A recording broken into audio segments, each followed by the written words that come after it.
Steel on concrete. Long Beach. It is on the line for Simon Dumont. Sean White's backside air. Jamie Anderson.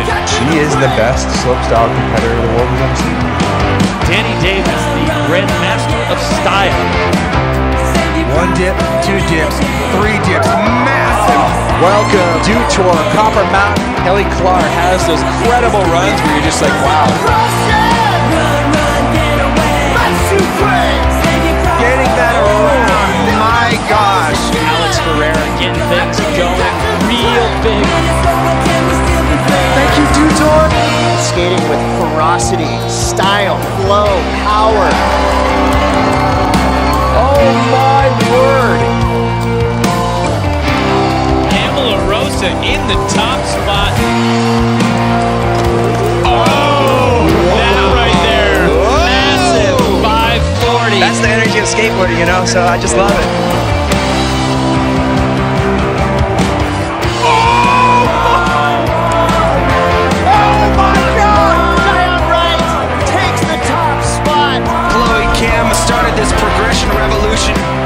There he goes!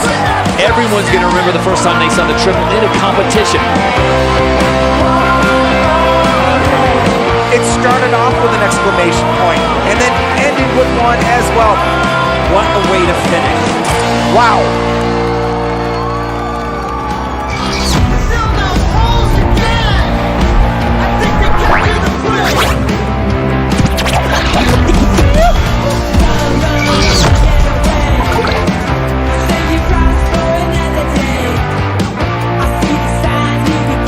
Snow fans, welcome to a beautiful Bluebird Saturday morning here in Copper Mountain, Colorado. The perfect time and place to celebrate the legacy that is Dutour. We're going to kick off the day with men's ski superpipe, and who better to talk us through the action than two goats of the sport, two of the best to ever do it, and now two of the best to talk about doing it. Tom Wallisch, Tanner Hall, let's go.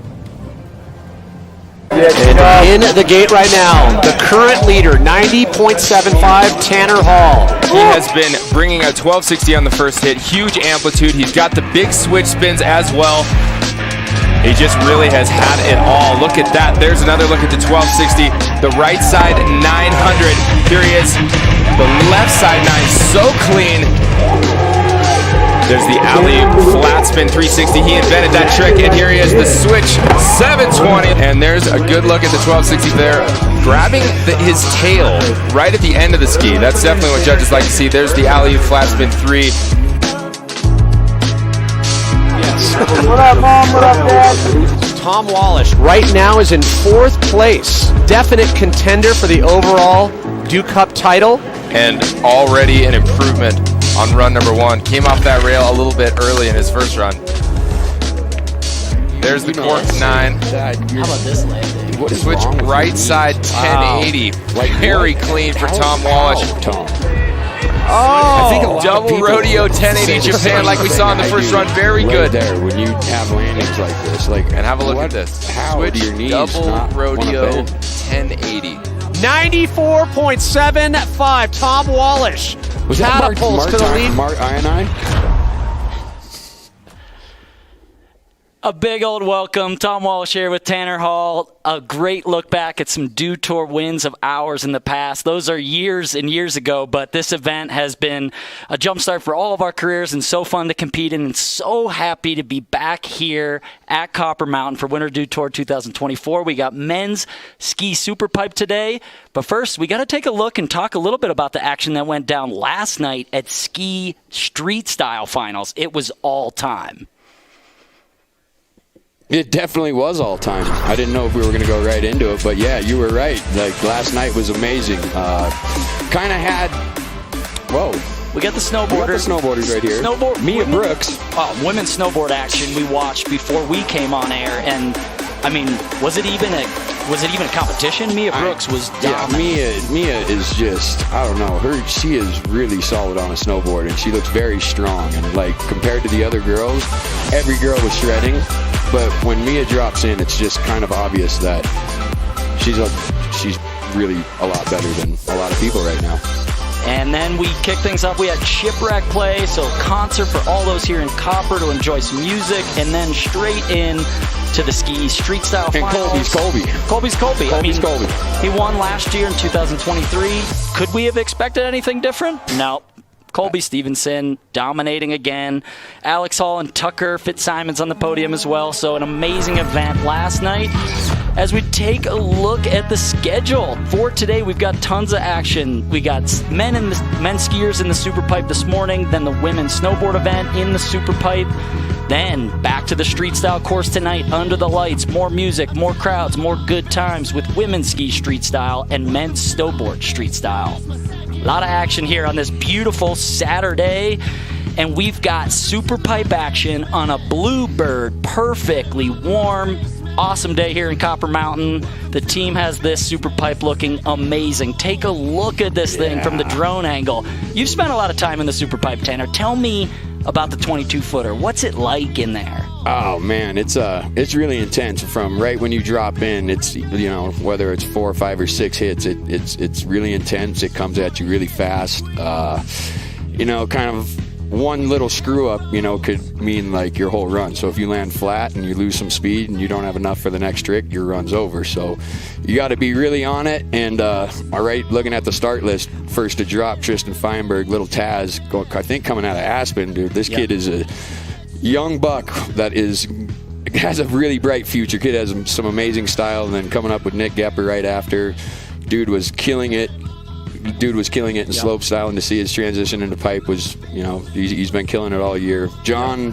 Salonen from Finland. It's always good to see the Finnish skiers up in there. Hunter Hess, you know, a boss, dude. He's got the new trick, too. Yeah, that into the wall misty flip. Yeah, I like to call it a McTwist, but like misty flip as well, you know. But it's, check out his last hit. And then we got Alex Ferrara, just Aspen local, and just, I mean, he's a monster right now. He has not lost this season. I know, and this could be a perfect, if he does this, if he wins today, it could be the perfect season. So big up and good luck today to Alex. And then coming in, Aaron Blunk is out of the contest today due to not feeling all that well. So just looking out for his health and making the right choice. So he's being replaced by Andrew Longino, who is from Calgary, Alberta, 21 years old. So young buck coming in, trying his luck against all the big boys. This is his opportunity. Yes, sir. And after that, we got David Wise. I mean, what can you say? 3 Olympic gold medals. So pretty much self-explanatory, and he is from Verdi, Nevada, skiing out of Tahoe.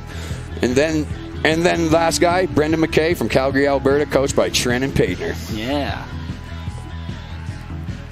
Take a look at our format here for men's ski super pipe. We've got 8 athletes in the field. They're going to get 3 runs. The best run only will count. Scored out of 100, so they'll get a score every single time. But it's overall impression on that full run. So you need to put a full run down where every hit is really good, and the best run wins after all those attempts. And on a sunny day like today, and having this type of format where all the athletes know they get 3 runs and the best one counts, that's the best thing for a person's confidence. I know all the athletes are stoked because like this was kind of more of the criteria when I was competing back in the day.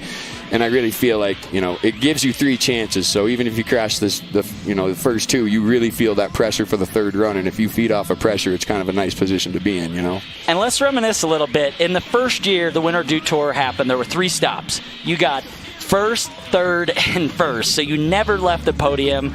First at 2 of them. Take us back to that inaugural year of Winter Dew Tour. What'd that feel like? That was an amazing year, actually. It was really cool to have the dude who were come in with 3 stops. And not only was it 3 stops, after the 3rd stop, they crowned the overall winner, too. So that was kind of a nice... You walked away with the cup? Exactly. And not only walked away with the cup, I think I went from North Star and then did that contest, got the cup, went to Reno, stayed in a hotel, and then flew right up to Alaska the next day. So that was a really cool year for me. But I mean, every stop from Breckenridge to Mount Snow to North Star was just...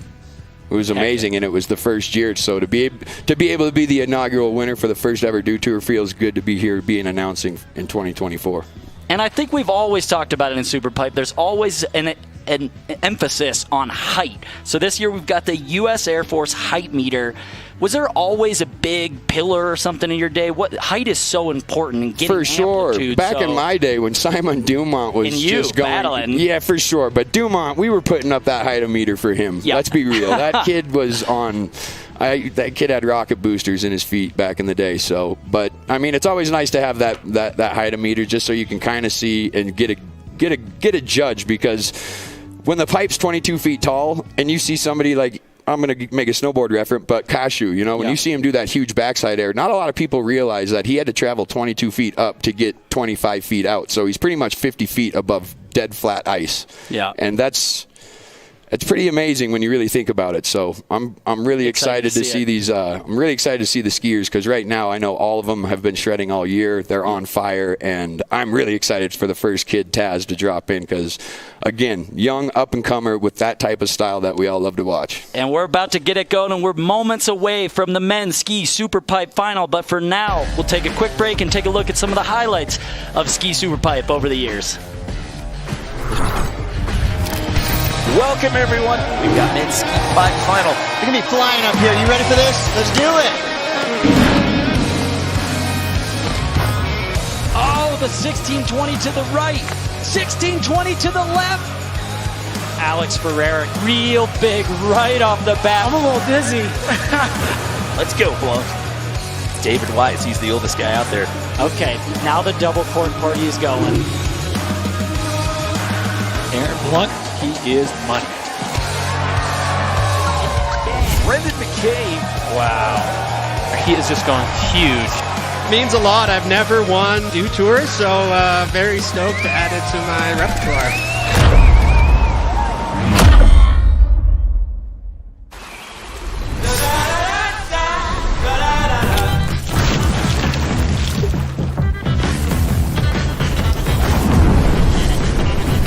Refresh your senses with a kick of citrus flavor. Do the Dew. Hey there, it's me. Food. Whenever you need me. I'm ready for you. Especially when you're busy. And you're always busy. But no matter what, we find time for this. So go ahead and enjoy the moment. Because there's plenty to go around. Keep it easy, my friends. Sincerely, Food. Sincerely, Safeway. It's me, America's sweetheart, and I just love having a blast. The Mountain Dew Baja Blast. Kids party? Having a blast. Stuck in an elevator? Having a blast. Winning. Losing. Having a... Probe me already. Blast. I can have a blast anytime, anywhere. And with anyone? Mountain Dew Baja Blast. In stores everywhere. I, too, am having a blast. Looking for what comes next? For that moment when everything finally... 1 minute!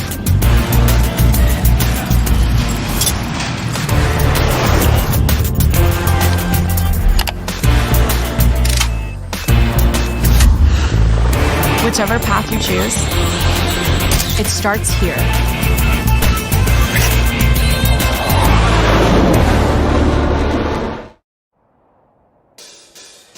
Get ready to unleash their inner athlete. From their first turns to that first drop, first air, to the first time they leave you in the dust. Copper has the terrain to grow their skills, build their confidence, and turn them into lifelong shredders. Challenge accepted. Copper, the athlete's mountain.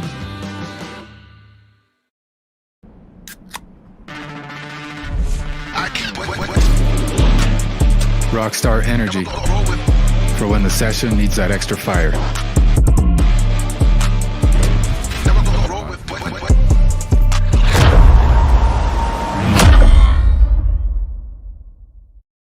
Yo, what's up guys? Tom Wallish. Tanner Hall. Here at Winter Dew Tour 2024. About to check out the Superpipe GoPro course preview.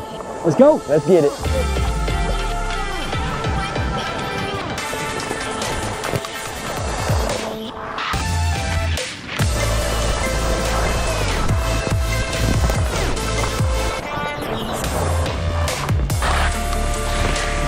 That was a fun run. That pipe is sick. It's really good, huh?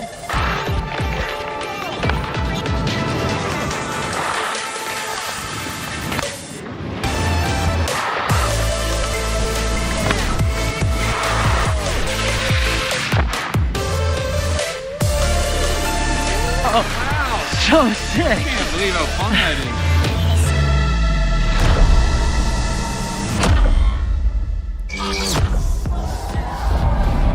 Really fun. That pipe, so well cut. We got a chance to get out there yesterday. What'd you think of it, Tanner? I mean, it's scary to be back in there. I never competed in pipe, so I was intimidated by the whole thing. Tom Wallace, the pipe rider. Don't give me that, dog. You were throwing 5s before I was yesterday. Yeah, but you got Killing the it. 9 in there, and we're gonna get to see you, Tanner Hall, in the half pipe tomorrow for the 20th anniversary jam session. Back in the bib, dog. Back in the bib. Catch me in the start gate. I've been out there. Can't wait, can't wait. As we look at this super pipe from above, 22-foot walls, really, really long, a lot of hits, a lot of opportunities. Let's get this party started with the men's ski super pipe finals. And this is who we're talking about, little Taz. This is your pick. This is my guy right here. Tristan Feinberg. Tristan dropping Feinberg, first. Aspen, Colorado. This kid is just, you know, some young kids, they just get it. Yeah. They just get it. This kid is one of those kids, and I'm stoked to see what he does right here.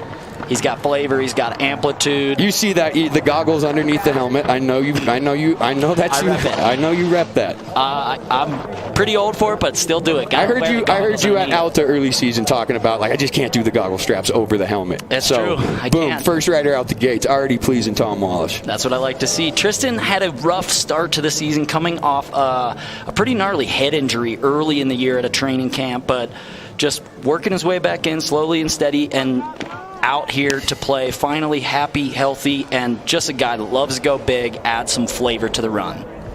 That switch drop in. You gotta watch, bud. I'm backing up. Cap Sev. Wrapping up that right dub 12.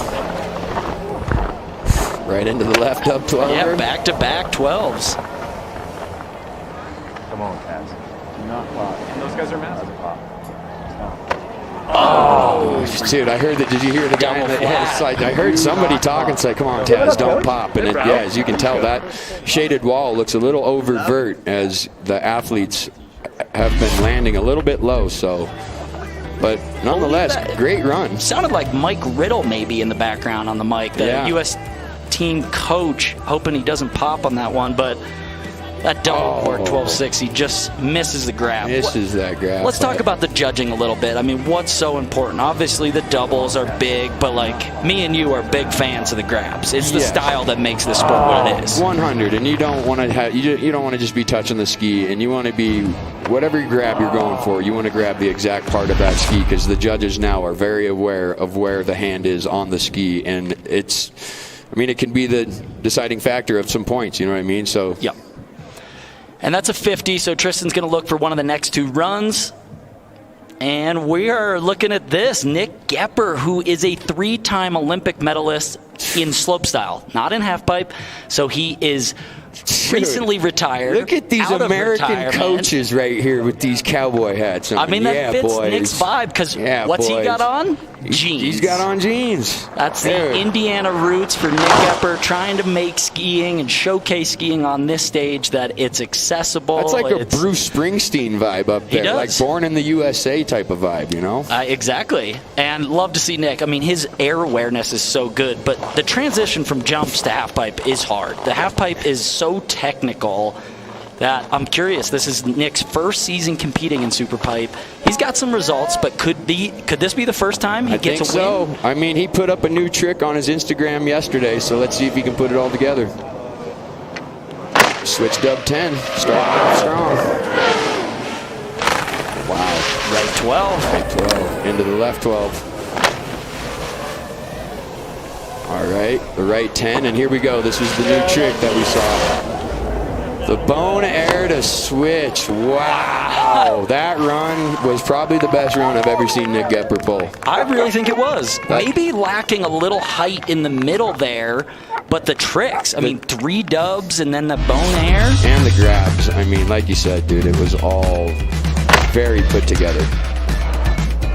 Gets all the way out of the tail. I like how he landed high tranny on that wall too, right there on that right 12. High mute right there.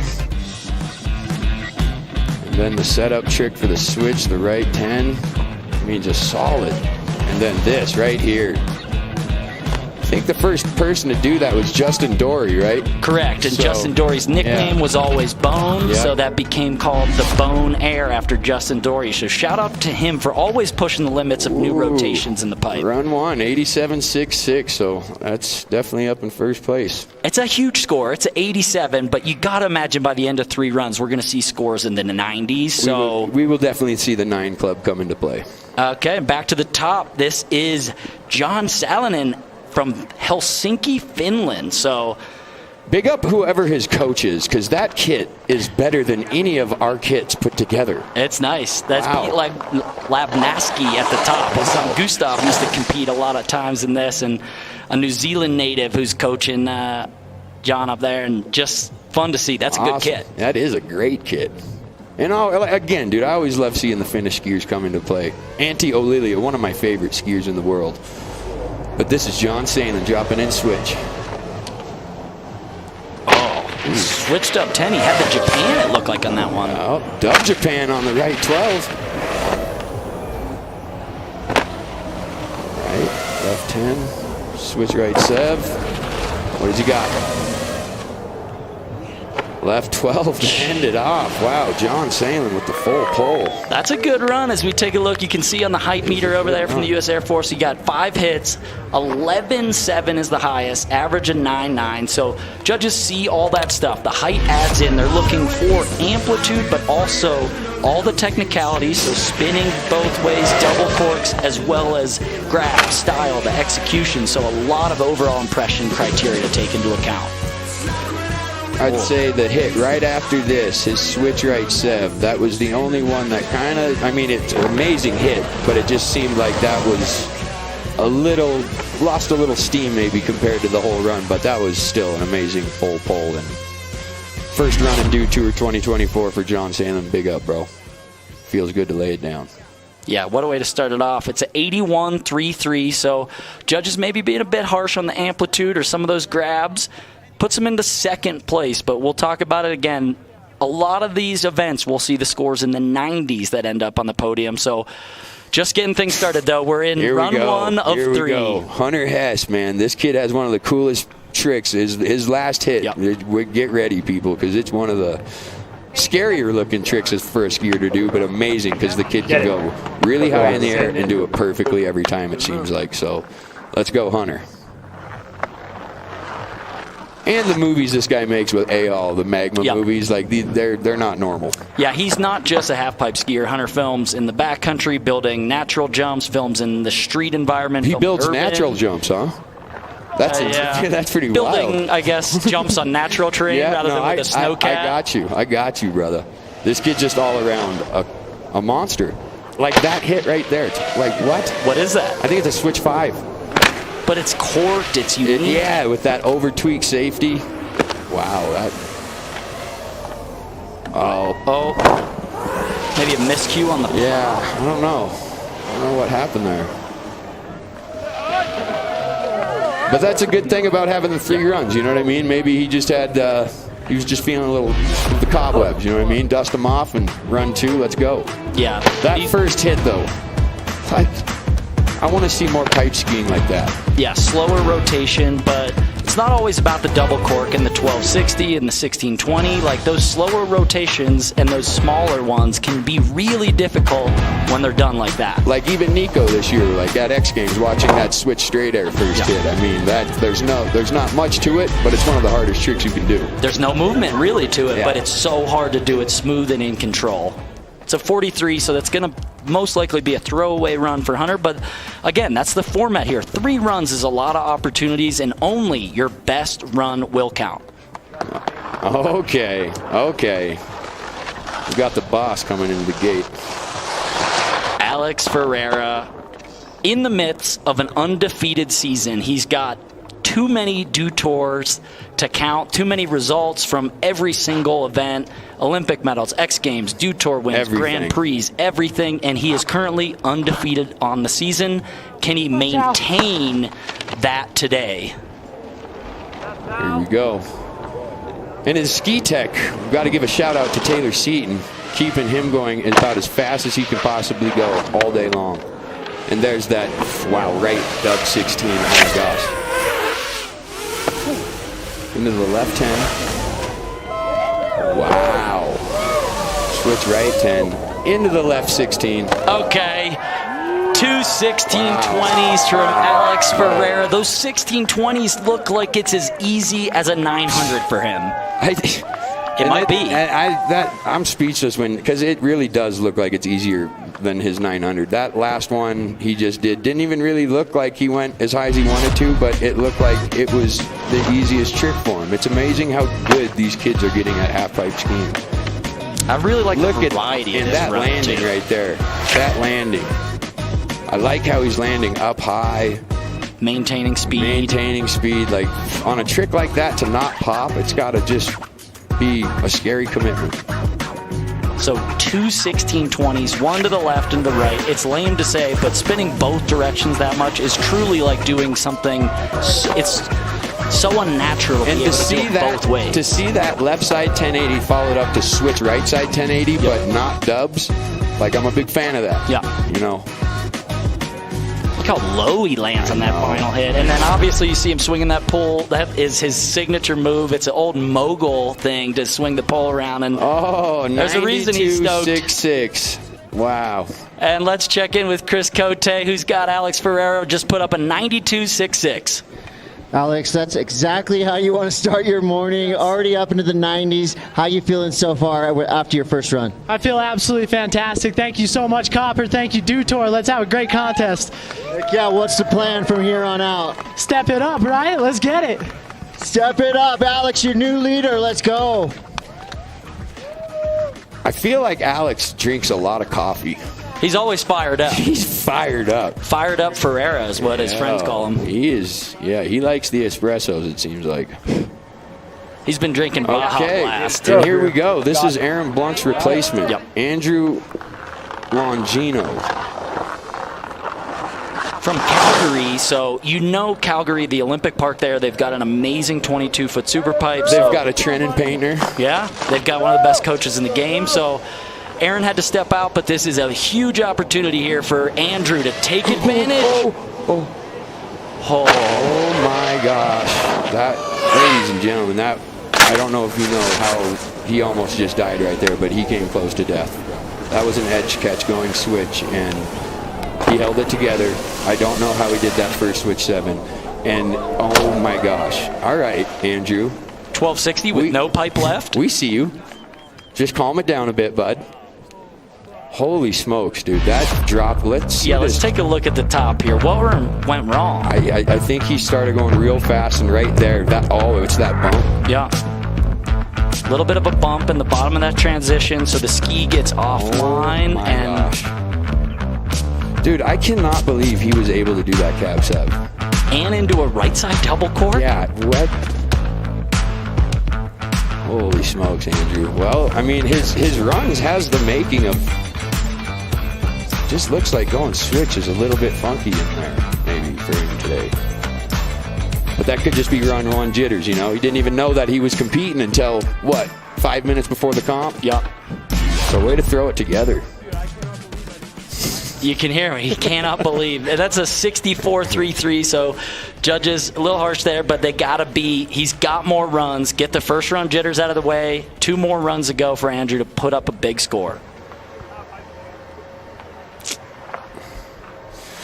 Yep, and here we go. David Wise. I think he's won this Dew Tour 3 times. I think he's got 3 Olympic gold medals. I think he's got multiple X Games gold medals. He's got all the results. He's got all the results. He competed in the first winter Dew Tour event ever contested in the pipe and is still competing today. So that's 16 years of competing in this event. I mean, one of the longest careers in super pipe skiing. Wow.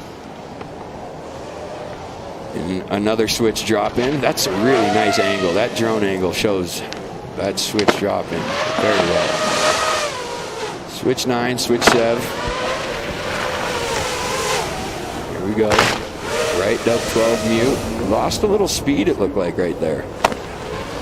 Yeah, it just seems to be going a little lower than we're used to seeing David. He's a strong, bigger guy, usually can pump through those transitions and really get some amplitude, but just maybe landing a bit low. How important is it, Tanner, to land at the top of this transition? Take us through like the physics of that super pipe. Well, you definitely want to be landing high because that obviously that gives you more pipe to pump and get more speed so you can keep the amplitude going up. But when you land a little low, and as you saw right there, he landed low and facing straight down the pipe. So if you land like 90 degrees facing straight down the pipe and a little bit low and you scrape a little bit, I mean the speed's gone, your run's done. So this is it. Half pipe's a very intense, like you pick your line from right when you drop in and you want to hold that edge. You don't want to scrub speed and you want to stay on it from start to finish. Yep. And back to the top, this is Brendan McKay from Canada, another Calgary boy, and last year's Dew Tour winner in 2023. That's why he is last to drop. Final athlete of the first runs of men's ski superpipe finals. And all these Canadian kids get to ride with Noah Bowman a lot, so it's these kids are really lucky to ride with one of the best, edge carver pipe riders in the entire world. So let's see what Brandon's got. Oh, yes. Oh, yes. Okay, Brandon, we see you. Talk to him. All double corks. Talk to him. Run. All right. Not a bad full pull for Brendan McKay. Wow. Last year's winner coming through. That was a lit run. You can see on the side there 5 hits. Wow. And he did 4 double corks. So 4 different double rotations, 5 flip, 5 counting the last hit where it was just a single cork. But I mean, that is so many flips and spins in one run. And that first hit, that switch alley-oop dub 9, is just such a cool trick. There's another look at it at the top. Grabbing critical. Right into that switch dub 10, wow. Into the right side 12.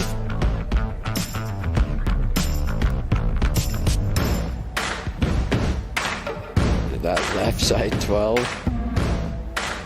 Wow, this is a good run. Looked like that last hit, he might have wanted something more, but I think still a nice right 9. Really smooth. I mean, 4 double corks, spinning a lot of different directions. See what the judges think. How's that stack up? Here we go, 90.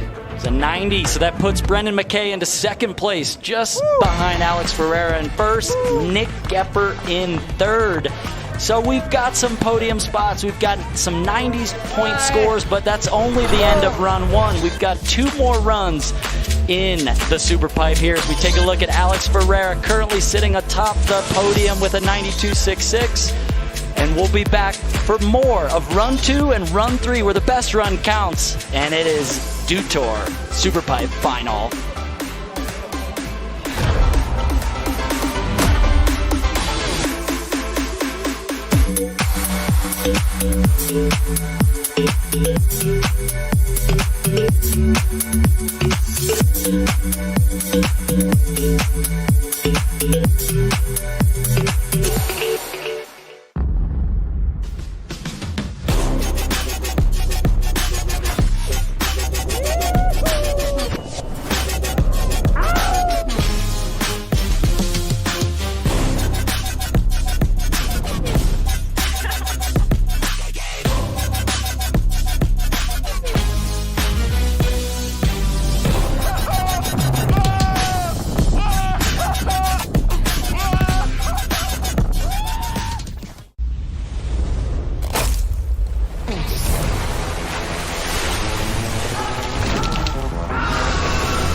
Refresh your senses with a wave of tropical lime flavor. Mountain Dew Baja Blast. In stores now.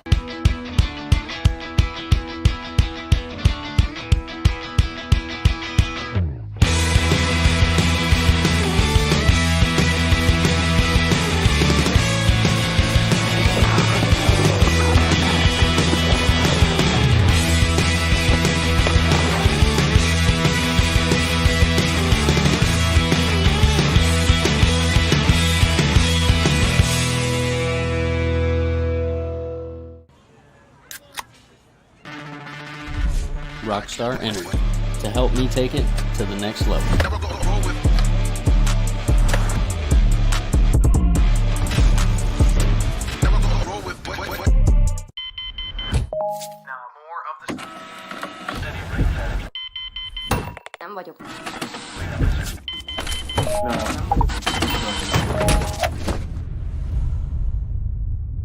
Is this it?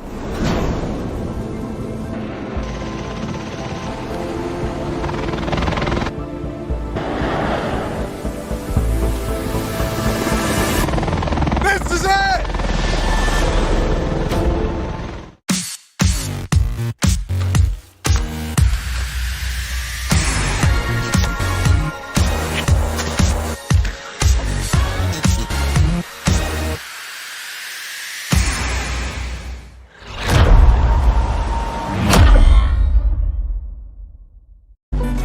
I'm a strong believer that this is far more of an art than a sport. It's my craft, it's my artwork. I like to show it off to the world. This is just a creative outlet. I love being outside. I love movement. I love just jumping off things. It's not only about the result, it's about how it looks, how the style is in the air. There is the athletic side and the artistic side. I just want to showcase what I'm capable of doing, and I want to represent skiing in a stylish way and hopefully catch some people that don't see skiing often. You really truly ski your best when you're having a good time, and that's when that flow and that creativity happens. That is what our sport is all about. What I think it really comes down to is doing it for yourself. Look at what's being done, what I've done in the past, and where do I want to go?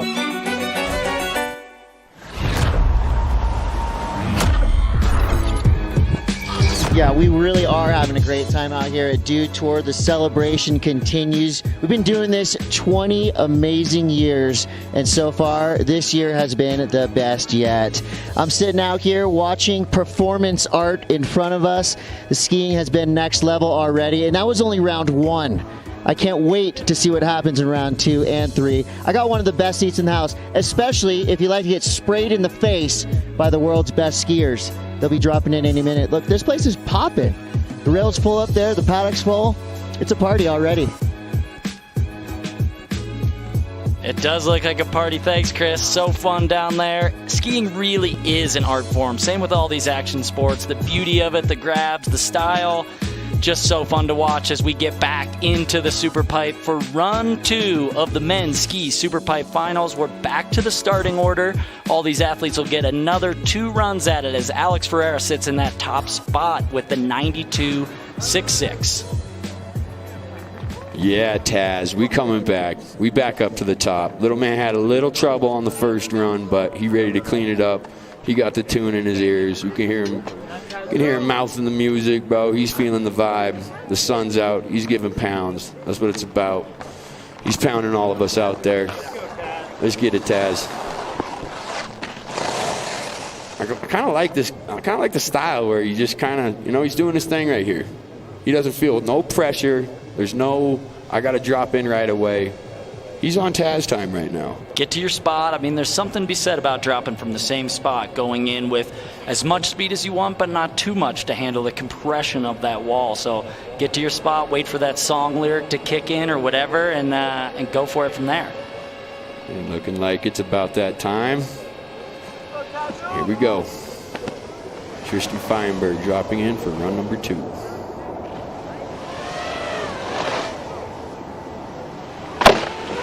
Sev. Wow. Right 12 to the top of the tranny. Followed up with left 12. Going into that right 9. And then that's where he had trouble. Stomped it. Still went low, but that's where he had trouble, and he put it to his feet, so right on Tristan. Tristan Feinberg, huge popping out. Take a look at the U.S. Air Force height meter on the right there, collecting all the data for us so we can see the average height, the max height. That's what really matters. That amplitude is a huge factor in the Superpipe as we look back at all this run had to offer. That was one of the best right 12s of the day. so high up in the transition. That was a textbook, and it's so nice to see him landing at the top of the train. And then down here at the bottom, you talked about it. He fell on that first hit. What's it like landing this low? Oh my God, it's not fun. Because you see it, you know you're going down to the bottom, and all you can really do is tell yourself that this is going to suck, but be strong and make it through it. He did exactly that, so. Has he been doing the leg press? What's he been doing? Those are strong. I mean, that's a hard landing. As we take a look at the score, it's a 76. So he bumps up a bit, but I think if he, just doesn't pop as much on that bottom and can land a little higher and maybe add a little something to one of those switch sevens or right nines, and he's in the money. Yeah. As we go back to the top, this is Nick Gepper out of Indiana. Perfect North boy. Slope style for the last 12 to 15 years, but now into the super pipe after retiring from slope style competition. And this is his first season competing. He's already sitting on an 87.66. And great score to start on, now looking to improve. See if he can get up into the 90s, take over one of those first or second spots. Looks like he's going to school instead of like dropping into a pipe run right now. It's pretty awesome style. Just got back from baling hay out there on the farm with his Indiana friends. And here we go.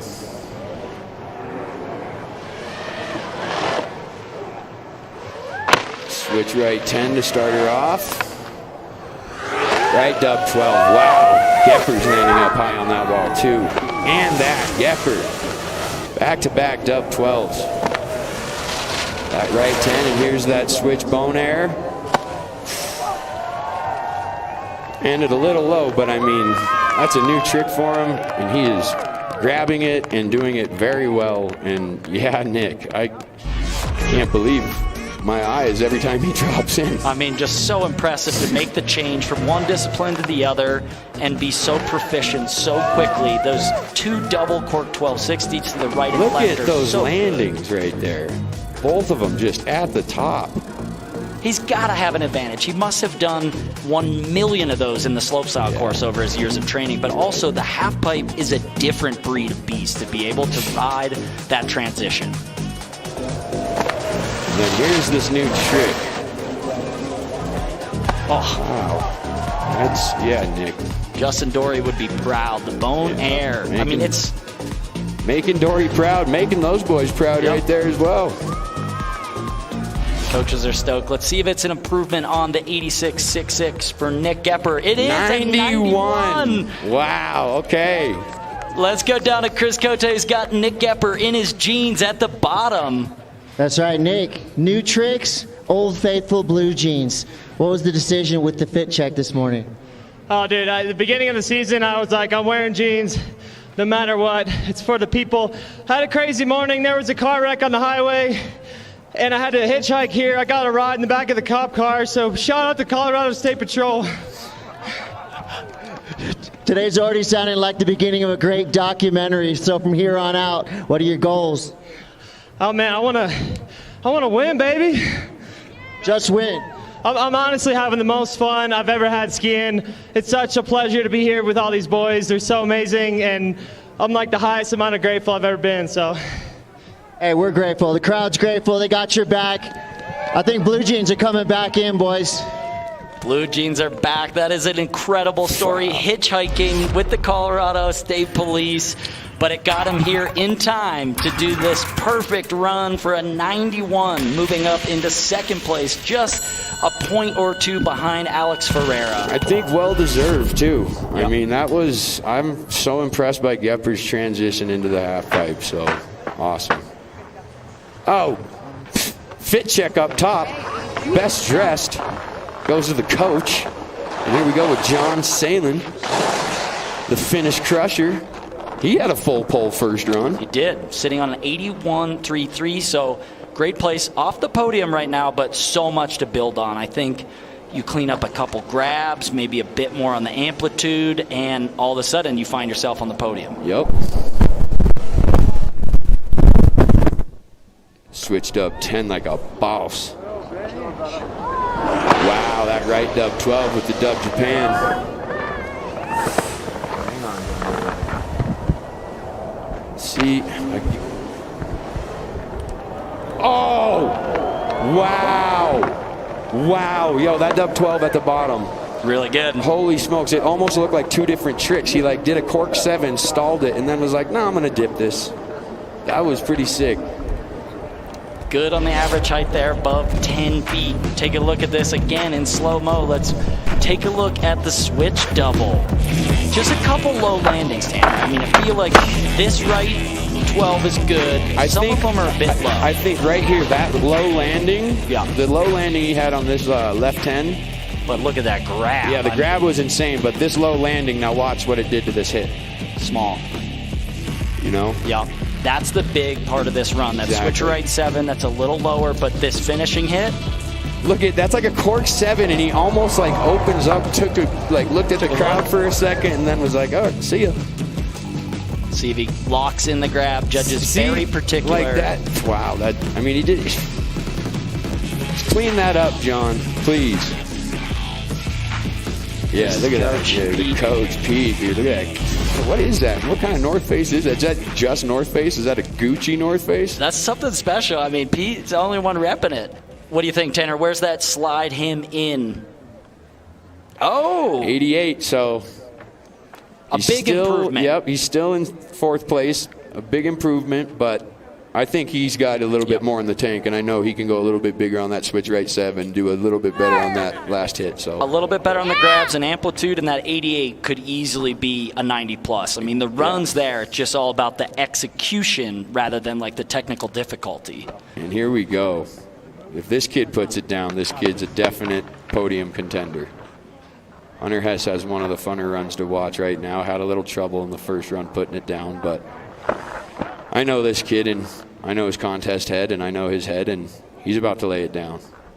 Hunter's had quite the year. I mean, been competing for a long time, but recently, this year, been able to put a bunch of runs down, found his style, his run that works, and he's been on lots of podiums this season, kind of for the first time, because he finally stuck to something he does best, and that's tricks like this first hit.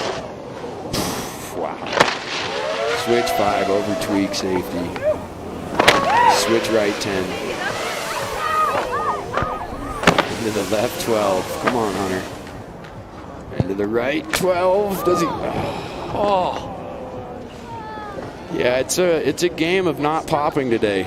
You know, you really want to just be aggressive on that takeoff instead of like using your legs to force yourself into a pop. You kind of just want to get to the top and just suck your knees up and away. So the easier you are on the pop, and we always called it just being more aggressive. Don't pop, just be aggressive. So if Hunter more can stable through that wall and just don't holding collapse, it exactly, don't pop, just stay stable and trust that wall is built perfectly, that it's going to put you right back in it. It's tough when you're losing speed. I gotta imagine your instinct to get the trick around is to pop, but you gotta just be strong, is what you're saying. Exactly. Okay. So a little low on that final landing. Hunter's probably going to be looking for the next round. We still want to see that final hit that we're talking about. Yeah, we need to see that final hit. All right, Alex Vieira back in the start gate, run number 2. This kid's on the top of the leaderboard right now. Like always, this is a generally comfortable position. And I'll tell you what, you saw his first run. We know that he can land a little higher and clean it up a little bit better, so just watch this.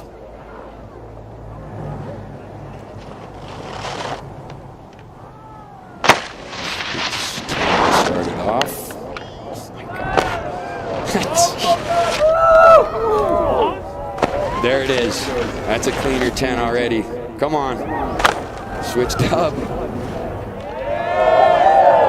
Oh my gosh. That was better? That was definitely better. 100% that's going to be a higher score. You can even see it. That he's feeling it. Wow. Look at that just the left height meter. I mean, he was like a higher average than last time, more amplitude. His left side 10 into that switch right side dub, how he just landed more solid. His first run, he kind of had a little kind of a funky spin out of that left 10, and this run was just perfect. And that right dub 16 is just ridiculous. So think about this for a second. No one else in this final has done a 1620 but Alex, and he is doing both 1620s. And look at this. See how he comes around right here? He was so stable to come in for this hit right there, because I think he only did switch right 7 last run. So to do switch right dub right there, and then into this. I mean, it's near perfection. That dude landed like he didn't even take off.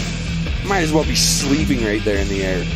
Hands at the side, perfect landing, no bobble. Look at Taylor Seton up there. You got Taylor and Ilana. Team Fiora. Taylor's one of the illest to ever do it. So I feel like Alex is a lucky guy to have Taylor up in his corner making his skis and just getting in the head. And they're really good friends. And a 94.33, Alex Ferreira still on top with a 2-point higher score, a big improvement, sitting comfortably in first place. Wow. Team Alex and Taylor, good on you, boys. Back to the top. Up next, we have Andrew Longino from Calgary, Alberta. So replacing Aaron Blanc. Had a little miscue on that first one dropping in. So it's going to be this drop in that really matters. Yeah. Hopefully he handled that edge catch like nobody's business. Way better than I would have. I would have just face planted into the wall. That's a Grandpa Hall season ender. That could have been a career ender. So dropping in for run 2. Let's see how he handles it. Already better.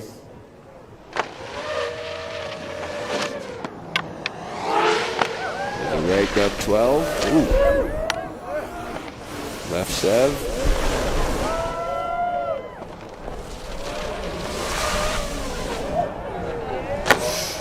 All right. There we go. Definitely cleaned it up. Definitely cleaned it up. 2 double cork 1260s and 2 switch 7s both ways, so spinning all 4 directions, and definitely cleaner through the flat bottom at the top of that. Yeah, 100%. That switch 7 up top is textbook, and even landed high tranny. Dude, that pole plant. Get out of here with that thing. Oh yeah, he really did plant it. Candide Thovex would be very stoked to see that. I think Candide might just be like, oh, calm it down like a little bit, though. Maybe it was too aggressive? Yeah, you don't need to put a hole in the wall. So switch 7s both directions. This final hit, double cork 1260, gets that safety grab.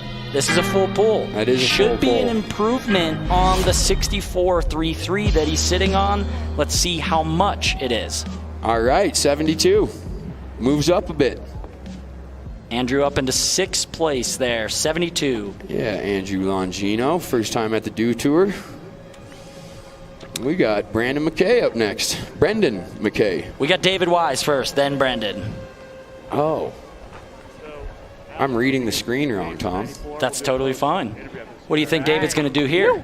Some double corks. Do you think his all wild game meat diet is the big factor? He's on the carnivore diet? It's all wild game that he has hunted and shot and killed dude, himself. See, I will back that right there. I will back that. My issue is, where's the camo? He should be wearing camo. Yeah, okay, I will back that too.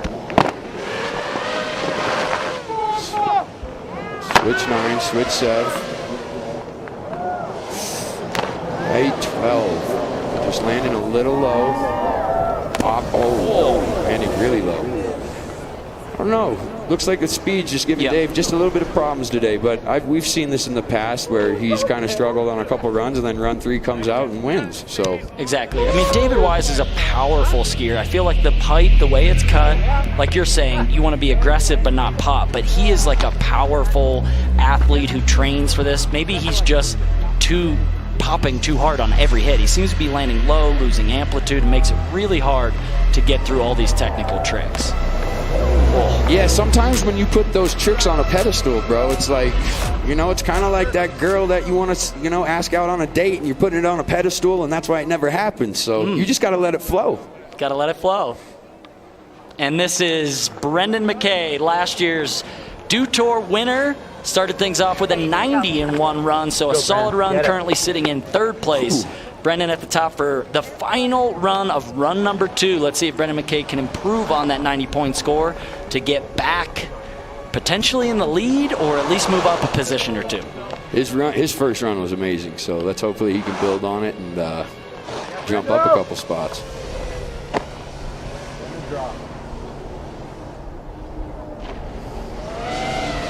Switch, alley-oop, dub! Some amplitude on that one. He definitely went bigger, but he also landed lower, so that switch dub 10 was a little bit smaller. But then, boom, we right back at it. Oh, come on, buddy. Wow. Come on. Oh, Brendan Brendan McKay. That 1260 to the left that he did with the tail grab was mint. He is throwing that like he is doing a 900. Yeah. That is the slowest setting dub 12 I've ever seen in a pipe. This was also a loud run. I feel like landing low on a lot of these, you could hear hit. the slams, but... Dude, that hit. Traveling so far down the pipe on that switch double cork too. Yep. Well, that's how you can actually, compensate to get some more speed. If you land low and you angle down the pipe a little bit, you're going downhill, more downhill, you're going faster. So gaining speed by going further downhill, you might not get the amplitude out of the pipe points. But with just going downhill, that hit, you're going to land and come up and you'll get back on your line. True. So there is ways to salvage, but nobody likes to salvage. Yeah. You don't always need to land high, but you got to get going down the pipe if you do have a low landing. That's great to know. Let's see what the score is for Brendan McKay. Has a 90. Will it be an improvement? Just slightly. Big up Josh Jones down there. It's a 93.3. Really, yeah, PT of the year down there. So Brendan McKay will settle for third place at the end of run number 2. But again, this is a 3-run final. Only the best round counts, so every one of these eight athletes in the field still has a chance to put down a full run and take over the top spot. We've got 1 run to go. We're going to take a look and go down to Chris Cote now with Alex Ferreira, our current leader in this men's ski superpipe final. Well, Alex, the equation worked. Go bigger, go faster, scores go up. That's exactly right. Just do it for the people, right?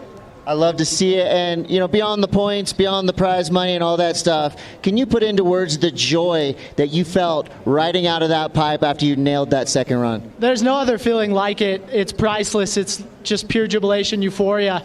And to be able to do this as my job, I feel like the luckiest person in the world. Thank you to everyone who helps me and supports me. That's what makes it happen. Well, you get to do it again, and we get to watch you. Good luck in the final. And this is a little look back at Alex Ferreira's leading run, a 94.33, 1620s in both directions, some perfect grabs. He's in the midst of an undefeated superpipe season. Will this be the final cap-off to the perfect year for Alex Ferreira? We'll be back with run number 3 in the superpipe finals when we return.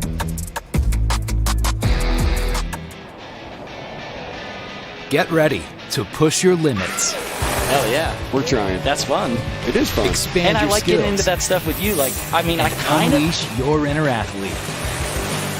3 peaks, 4 bowls, 8 mountain parks, and the most diverse terrain in Colorado. Challenge accepted. Copper, the athlete's mountain.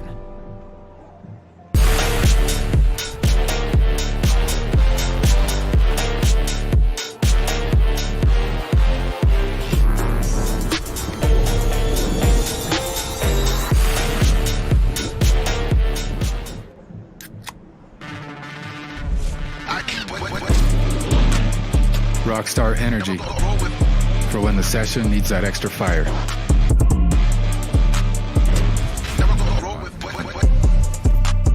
The Earth is 70% water and 30% land. But the entire sky belongs to us.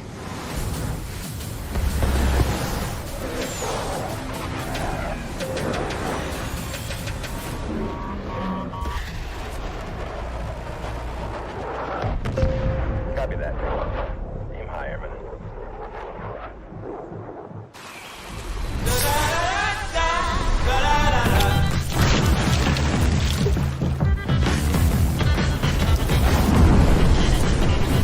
Refresh your senses with a kick of citrus flavor. Do the do.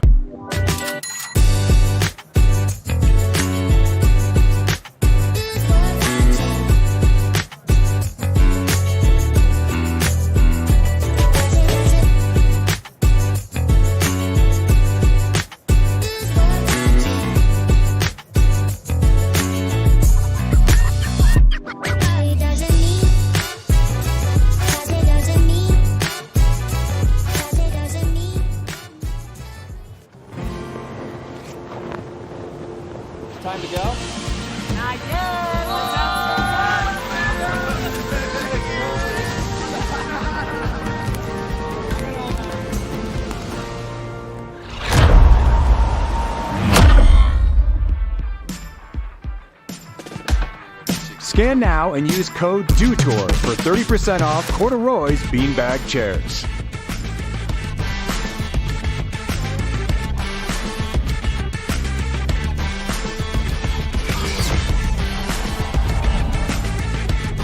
Being here at Dew Tour over the years, but always in the spirit of snowboarding and fun.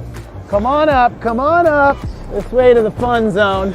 This is kind of special access right here, but we're gonna give you guys a little sneak peek.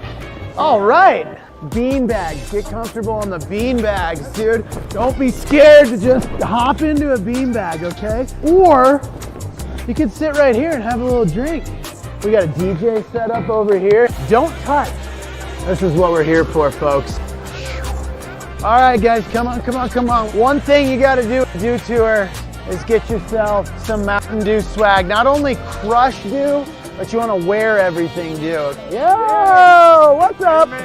You gotta give as many nucks as you can out to people. Yeah, what up, dog? Can I get a picture with you? Heck yeah, let's do it. Yeah. Got a little Peace Park tent here. Hey, how are ya? You know, I come to Copper and they've got a great snowboard park, good Peace Park here. And really, when I show up to Copper, I haven't been on my pipe boards very much. So it's nice for me to get out in the park and just like carve around on these fresh boards. Okay, come on over here. They let me park my rig here, which is pretty sick.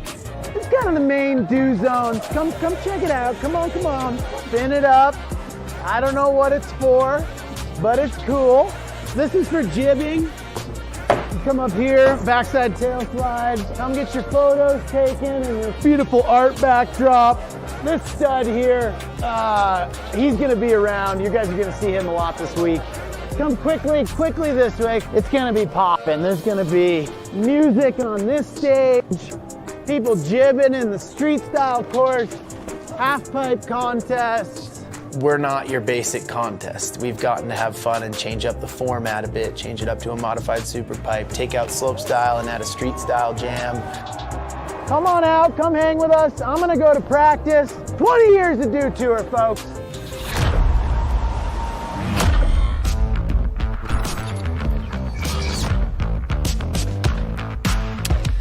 And we're back at the Dew Tour. The crowd's coming out. It's a beautiful bluebird day here at Copper Mountain, Colorado, and we've got the third and final round of the men's ski super pipe competition about set to go. We've had so much action already, and we've got so much more this weekend. As you take a look from above, you can see the super pipe, the street style setup, and the massive activation we've got down here at the base area. Having fun, checking out all the tents, the booths, seeing some live music, and of course, high flying ski and snowboard action. As we check out the standings, Alex Ferreira sitting in first with a 94.33. Nick Gepper, the slopestyle guy, in at second place with a 91, and Brendan McKay, last year's Dew Tour winner, in third. But anything could change here in the third and final run, because it's best run counts. All that matters is this run right now for all 8 of these athletes. Little Tristan Feinberg coming back at you, a.k.a. Taz, little Aspen local. And I really like watching this kid's style, no matter if it's in the pipe, on rails, jumps. Just as a young kid, like I said, some young kids just get it. And he's never really saying anything corny, and he's just not just trying to have all the attention on him. He's just a good, level-headed kid that has some of the best style. And I'm stoked to see this third and final run.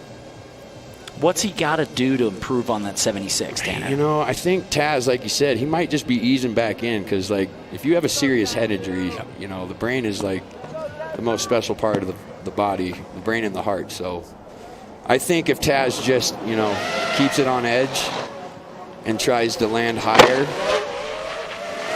just to keep that speed up. Oh, and he goes 16. He goes 16. I did not see that coming. He goes 16.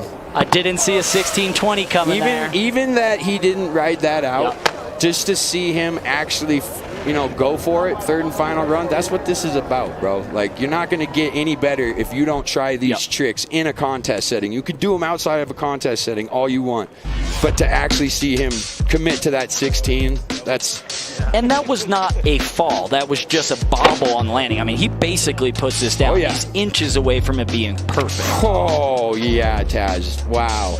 It almost bums you out that he didn't try it second run, but you know what? He tried it third run. He put it to his feet.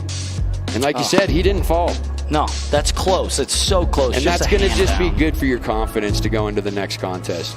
So I hope, Taz, don't hang your head at all, G. You're skiing like a champ, bro. And that's all going to come together one day here real soon. So big up yourself. He's got the goggles sagged pretty low, too, Dog, which I'm I telling appreciate. you, Tom. I'm telling you.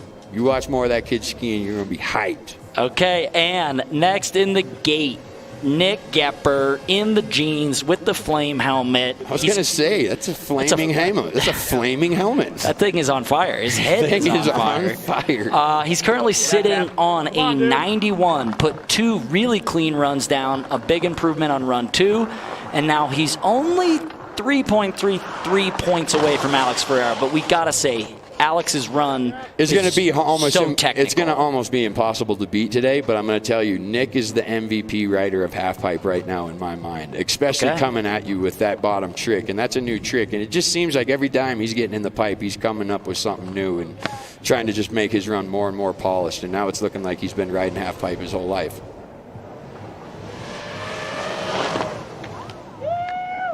There it is, that switched up 10, starting things off. Oh, right 9. Opted. So a little bit different of a run. I think, are we seeing an easy run because Nick knows that second run was maybe as good as he can do it? Oh no, Nick. Wow. I don't know. I think maybe Nick just, I think Nick was smart right there. Yeah. I think him knowing that he doesn't have 2 16s. And it could have been that first hit. I'm going to need to see the replay, but I think he maybe let go of that grab or didn't get that grab and knew this isn't going to be better, but then my run number 2, why do all those crazy doubles? Yeah, you're right. Yeah.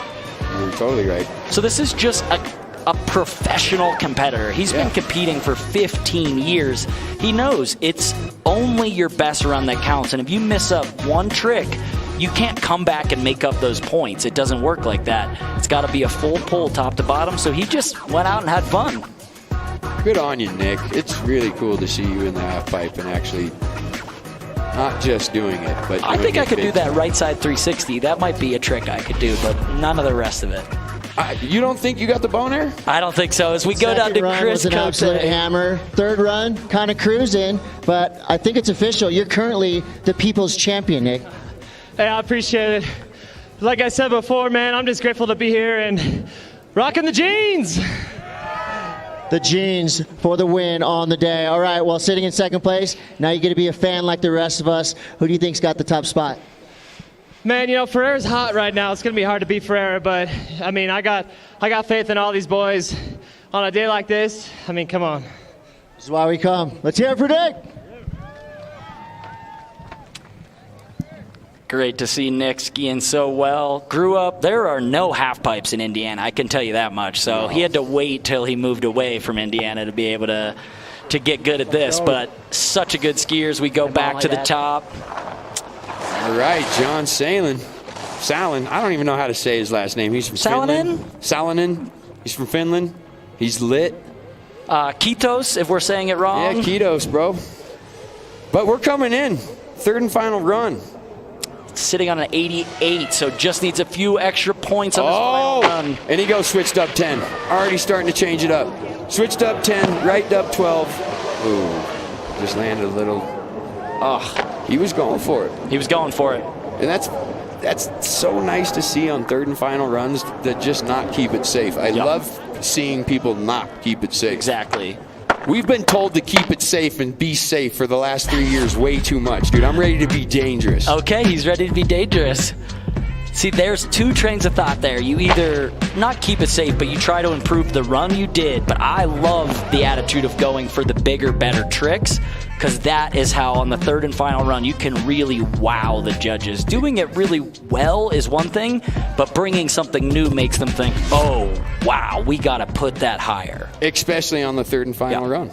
Now, this is a guy who hasn't put one down, hasn't gotten to that final hit, which is the hit we've been dreaming about. It is not a 1620. It's not a double cork. It's a single flip, unique rotation that if he makes it to that bottom hit, this could be a podium run. Yes, it could be.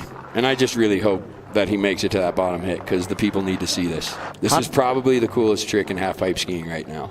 Hunter Hess currently sitting on a 46 as his highest score, but it is third and final run. This is the only run that matters. Needs a full pull here to get up. Hunter's good with pressure too, you know what I mean? Like I think people like Hunter thrive on a moment like this. So let's just hope he makes it to that last hit on this third and final run.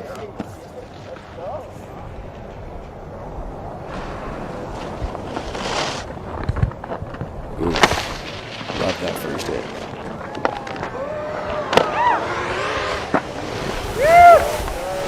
Come on. Come on, Hunter. Come on. Gets it around. Here it is. Yes! Yes! That was the sickest. Whoa. Whoa! That looked like he almost didn't throw enough into it. Yeah. In a way, something looked funky up at top, but that added to the illness. It was so wow. unique. Hunter Hess, bro. I'm going to call it a McTwist mute. Call me out if you want. That's my name for it. You call it whatever you want as we take another look at this run on the third and final run. Hunter Hess puts down a full pull. Gets the off grab on that one. Real fun to see. And then here's the 1260s. We got to watch these grabs and the landings on the 1260s because that's where the points could get docked if any of these landings or any of these grabs are a little bit suspect. And here we go. That right there, ladies and gentlemen, that is like a front flip takeoff on a 90-degree wall. And does the 180 mute, McTwist, Misty, that is the coolest trick in my mind in half-pipe skiing right now. Really unique. Only athlete in the field doing that particular rotation. Hunter Hess on the third and final run is here. We're going to take one more look at the full drone angle. My favorite angle. Thank you, Mr. Drone Man. So good to see it from above. You can really see all of the rotations and the landings. Holy smokes. And then here we go.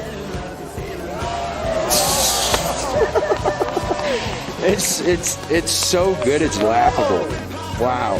Look at that. Now, what do the judges have to say, Tanner? What do you think the judges will make of that run? It's a 90.33 or above to move up onto the podium. I'd say it's podium.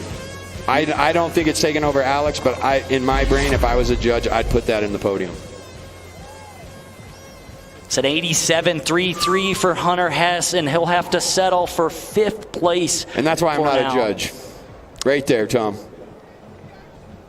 We're going to go down to Chris and get the feedback. What do you call it, Hunter Hess? Well, not quite the result you wanted, but Tanner Hall just said that that's his new favorite trick in all of skiing. Tell us about the last trick you did on that wall. I just wanted to switch it up. I feel like I just kept doing the exact same stuff year in and year out, and I was pretty over it, but I was happy people liked it. That's cool. Thanks, Tanner. What's it called? It means a lot. It's a Misty, Tom. We can't jack snowboarding. It's not McTwist. It's none of that. It's Misty. I love it. But isn't there a Misty in Tanner will snowboarding? come up with a good name for it. You guys can work together on that one. Yeah. Tanner, call me. All right, I got you.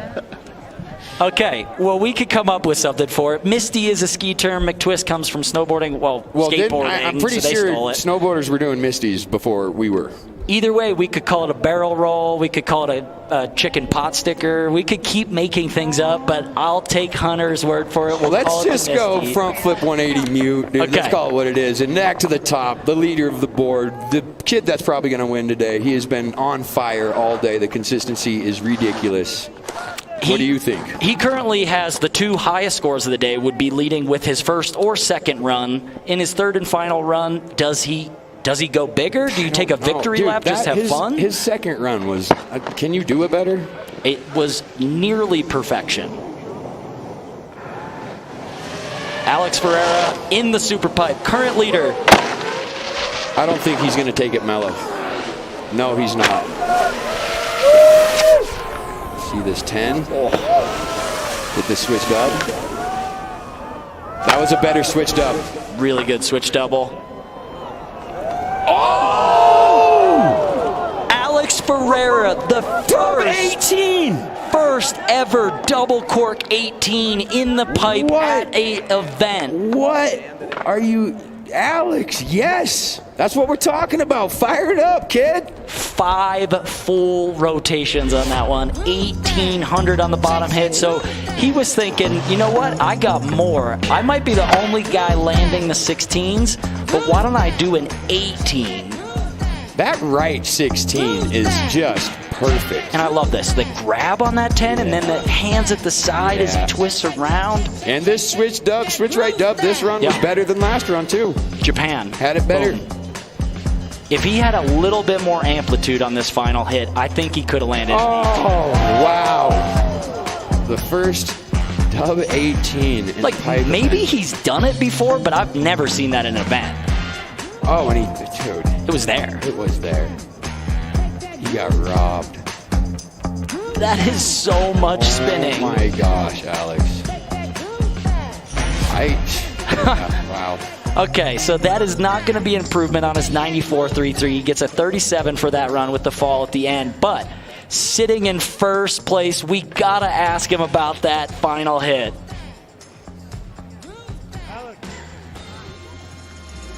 Alex, it's 11:45 a.m., man, and you're trying never been done in the contest. So close right there, but right now you're doing an amazing job this morning. You're on top of the leaderboard. Tell us about that last trick. Will we see that in competition soon? Yeah, thank you kindly. I mean, you would have seen it 30 seconds ago. I'm a little upset that I didn't land it, but that's okay. A lot of motivation to go for next year, and you're definitely going to see a lot more 18s, I think, in the next 2 years leading up to the Olympics, so might as well start getting them out of the way now, right? That's right, a man with a plan. All right, sitting at the top of the leaderboard, couple riders left to go. What's going through your mind? I'm nervous, super nervous. We got some real heaters coming up, and only 2 more guys or 3 more guys standing in the way of me in a perfect season, so fingers crossed right now. All right, get in the zone. We'll be right here ready to jump on you, see what happens next. Alex Ferreira doing never been done's 1,800 he just attempted, but comfortably in first. And as Iberg would say, there is no off switch to that kid's sicko meter today. I just had to throw that in for Iberg. I like it. As we go back to the top, this is Andrew Longino from Canada, sitting on a 72, needs a 94.67 for first or a 90.33 and above for the podium. This kid is almost the MVP of saves today, though. If you saw his first run, right about there, he had the scariest edge catch ever and just handled it. So there's a big improvement. The switch double. 10. Gotta love the pole plant coming into that right dub 12. Even pole plant at that as well. Does he pole plant on the switch hits? No. Final hit. Left dub. Stomped. Andrew. That's what we like to see. That's a big improvement. That is a very big improvement. He just did the switch 7 in the first 2 runs, does the switch double cork at the top there in run number 3. Big final run for Andrew in his first Dew Tour final here. Yeah, Andrew. That pole plant is so aggressive on that right 12. I love it. Into the, semi-quasi-aggressive pole plant. Kind of like the 7-7 in mid-run, you know what I mean? It kind of slows it down a bit, and then he kind of cranks it right back up for dub 12 to end the run. Just cranked it. Solid landing on that. Hands at the side. Andrew waiting for the judges' score now, sitting on a 72. It is an improvement. Yeah, Andrew. 74.66 for Andrew as he stays in that 7th place position, but an improvement on the score and a lot to come from the youngster. All right, back up to the top with David Wise. 3rd and final run. Olympic champ, X Games champ, Dew Tour champ, everything champ. Pretty much an everything champ. And OG, the oldest guy in the field at 33, and he's been doing this a long time, but he is no stranger to the 3rd and final run and winning on the 3rd and final run. With that switch 9. That switch dub 10 and just having some troubles with landing gear. With half pipe skiing, sometimes it's just your day and sometimes it's not, David's an amazing half pipe rider, and I'm sure he'll have more days to come. And today it's just, sometimes it doesn't go your way. Yeah, it just depends on the day. He's just popping a lot, landing a bit low.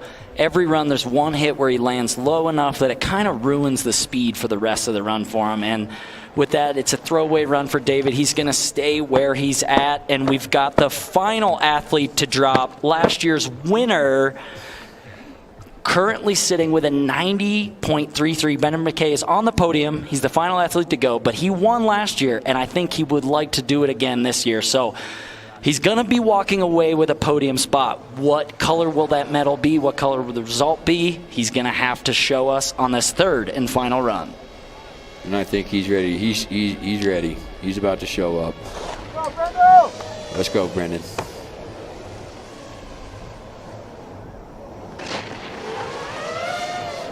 Oh, yes. Yes. Right at the top. You could just tell his takeoff was so much more patient. Amazing. That right dub 12. Compensates. Hit that left 12. Wow. Good. No right 9 at the end on that There one. wasn't. And I think because he kind of compensated. He landed a little low. He pushed down the pipe to get the speed back up, and in doing that, maybe ran out of some pipe. But amazing skiing. All 3 runs from Brendan today. Yeah, he's really got a lot of scores. He's got though, a 90 and an improvement. That top one. He just put those skis at the very top of the wall because on his takeoff, he was patient, and that was about as good as it gets for takeoffs on that switch alley-oop dub. And then this is where the lower landings kind of start. Like you're saying, T, he was going down the pipe a lot. Yep. Right here, though. He held that blunt until the very end. Wow. Wow. It's only 4 hits, not 5 hits. See what the judges have to say. But for me, I don't think that improves on his 90.33. No. And that means our results are final. Alex Ferreira.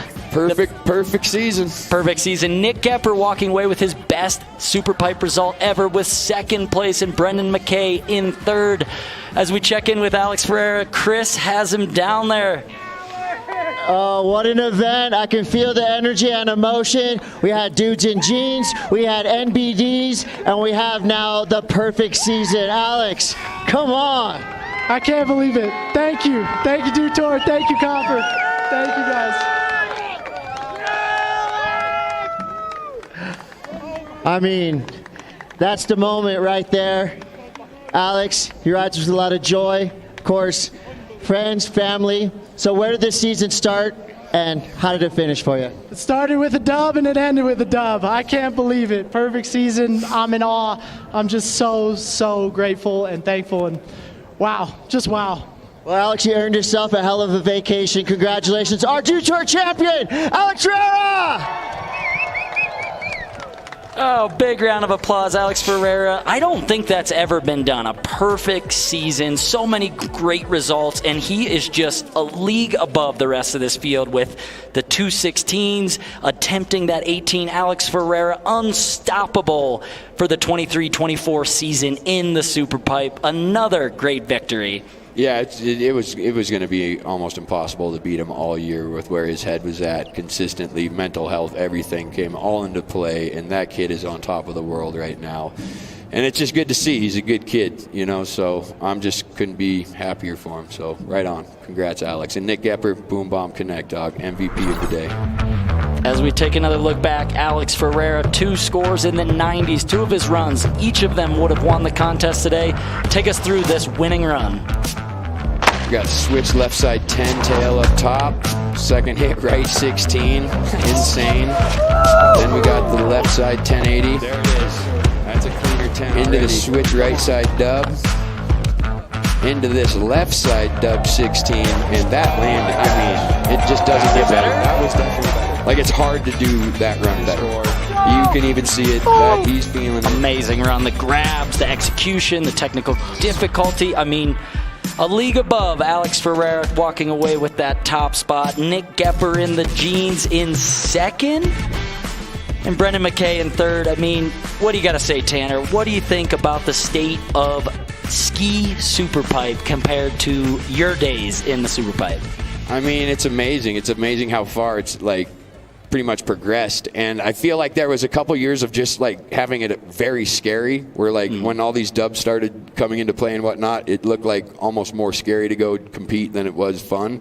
And now so these flippy. Exactly. And now these kids have just gotten to a point, and their comfort is so ridiculous. I mean, to be able to do right and left dub 16s with switch dub 10s both ways and a misty flip mute, like all the tricks now are so hard to even compliment.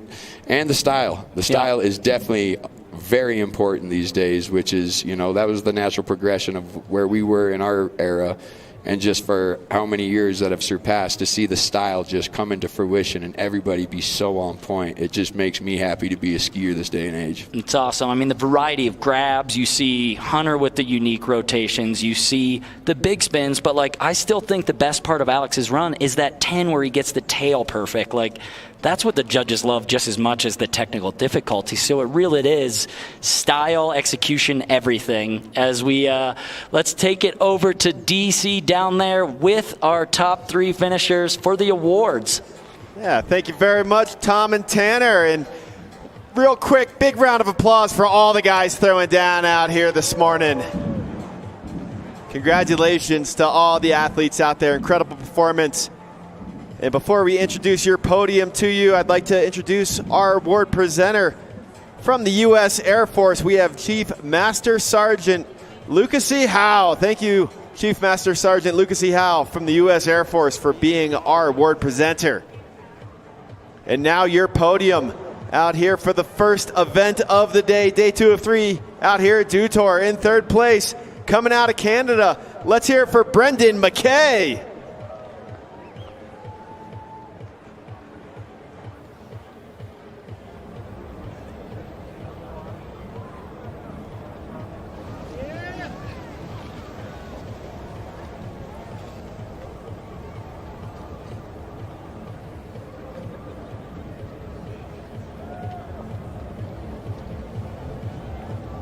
And one more time, taking a break from college and his study of physics to be out here competing this weekend. Let's hear it for Brendan McKay, third place.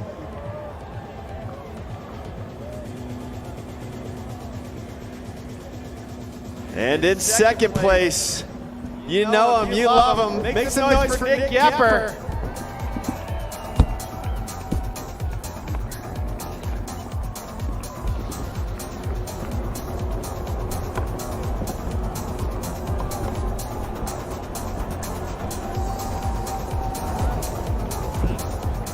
Sun's out, guns out, getting a ride this morning from Colorado State Patrol. Let's hear it one more time for Nick Yepper, second place.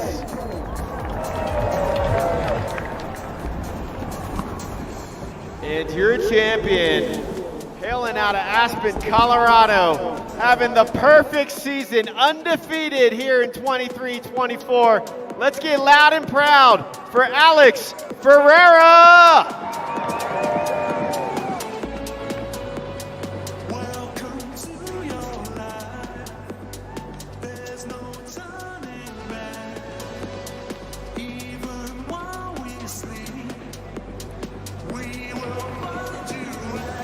One more time, congratulations on the undefeated season there, Alex. Let's hear it for your champion, Alex Ferreira, and your podium out here for Men's Ski Superpipe.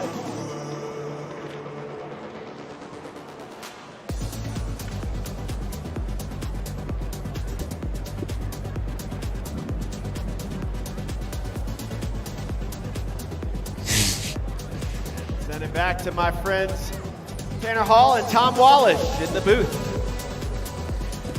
So epic. I mean, what a day, Alex Ferreira. The perfect season, undefeated on the year, so many amazing runs, and to see Nick Yepper up there with his best result of the season. Brendan McKay back on there. Love that from DC. Taking a break from studying physics. That's great insight. So he clearly understood the physics of Superpipe today.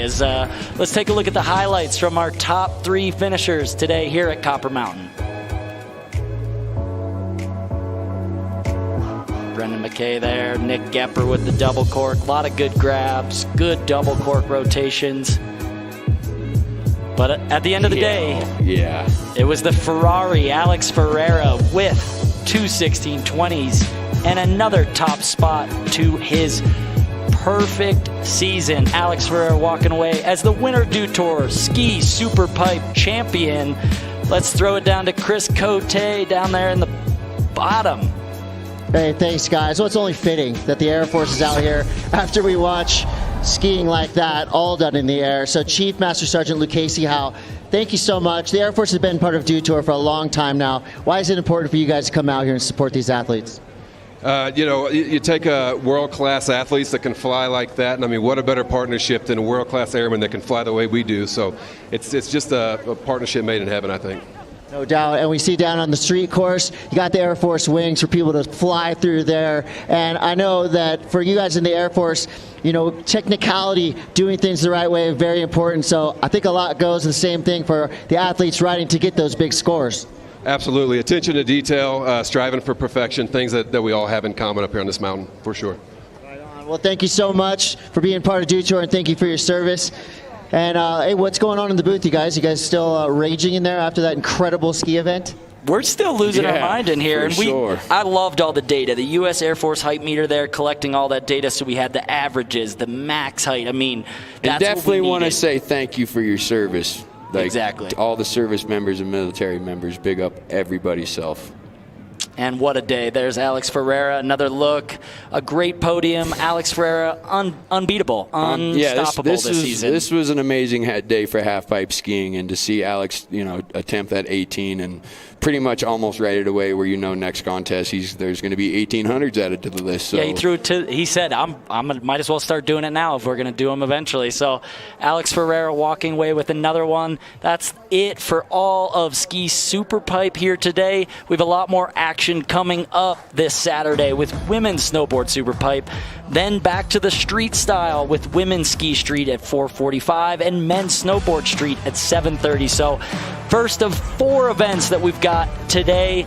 A lot more to come from Copper Mountain in the Winter Dew Tour. And definitely tune into the women's ski street style, because these chicks are killing it, and I'm hyped. We will see you all later here from Copper Mountain at Winter Dew Tour 2024.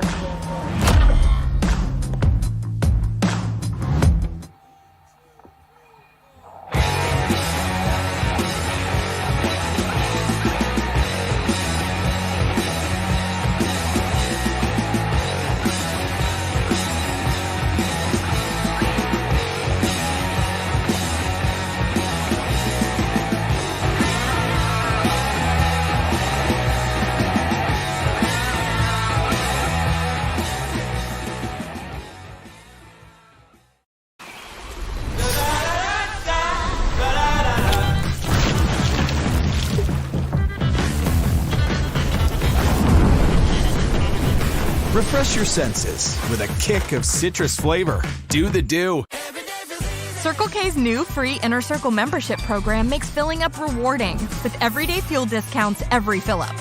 Make life a little easier. Start saving on fuel now. Download the Circle K app and join today for free. Circle K's new free Inner Circle membership program rewards you for loving all your favorites with delicious deals and personalized perks. Make life a little easier. Start saving on your favorite food and drinks now. Download the Circle K app and join today for free. Looking for what comes next? For that moment when everything finally... 1 minute!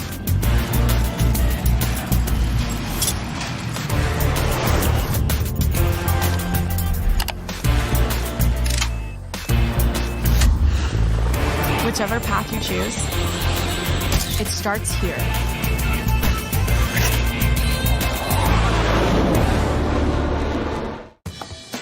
Hey there, it's me. Food. Whenever you need me. Can I get that fried chicken? I'm ready for you. Especially when you're busy. And you're always busy. So awesome. But no matter what, we find time for this. So go ahead and enjoy the moment. Because there's plenty to go around. Keep it easy, my friends. Sincerely, food. Sincerely, Safeway. Time to go? Not yet.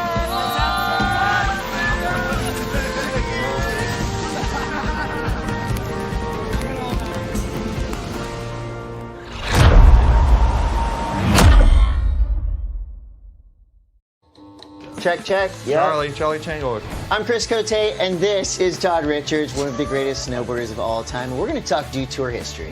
Two dudes doing Dew.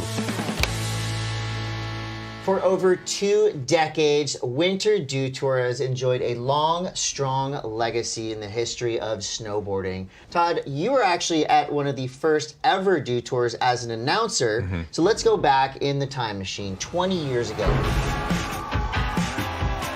Everything has changed in huge ways. Scotty James has tapped into the power. This was the beginning of it, where the pipes jumped up in size. We began to, see the rise of legends.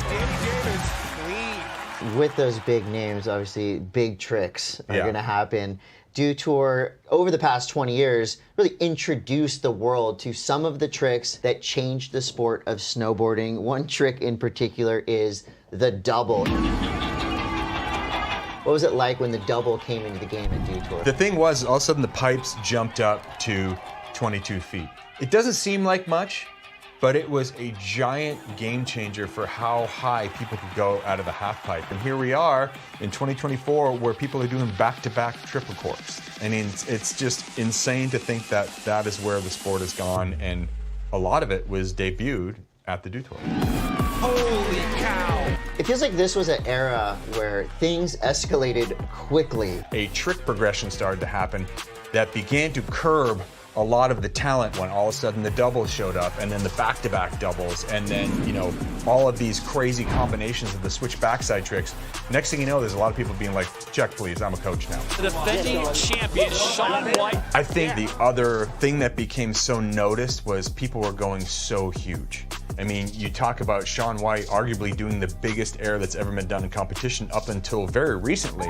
There's a 25-foot high air in Breckenridge on the first hit. That was unheard of. Record-breaking at that time, and it was during one of his runs. It was just, it didn't compute. Shaun White is in first. So when Shaun and some of the others, most notably the Japanese riders, started going equally or more height than the walls were high, things changed. Physics changed. Here we go.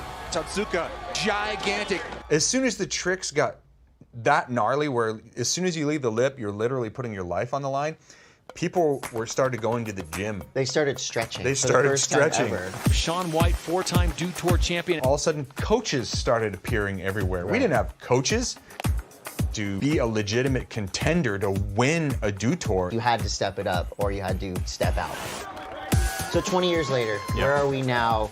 Superpipe snowboarding. Things changed in 2021. All of a sudden, right before the Olympic Games in Beijing, Ayumu Hirano drops the triple cork in a pipe run at Dew Tour. Everyone's going to remember the first time they saw the triple in a competition. And he would go on and use the triple cork to win the gold medal at the Beijing Olympic Winter Games in 2022. Dew Tour is one of the first real major events, helping to create some of the biggest stars in our sport that are still stars to this day. So who are some of those names that came up through Dew Tour in the last 10, 20 years? When Dew Tour first really started, the big names were like J.J. Thomas and Danny Davis, and, Louis Vito was very competitive, Scotty Lego. They were inspiring young snowboard athletes to have something to shoot for. Like, I want to be in the Dew Tour. I want to compete on that level, and they were. Shaun White created Ayumu Hirano because Ayumu saw what he did and wanted to be like Shaun White. Chloe Kim idolized Kelly Clark. That is why we have Chloe Kim now. The Dew Tour has brought these athletes to the forefront and created, inspirational targets for these kids to come up and be just like their heroes. All right, so 2024, what game-changing tricks are we going to see, and who will be on that podium? Well, there's only a couple people on the planet that can pull the triple cork out of their bag. But Scotty James is bringing incredible technical runs into the half pipe, doing tricks that no one is even stepping to. But Ayumu is a very driven young man, and he can do back-to-back triples. It's not uncommon to see multiple Japanese sweeps of the podium. It just depends on that given day, who's going huge and who's landing the cleanest. So I'm looking for this to be an incredible finale to what Dew Tour started back in 2008.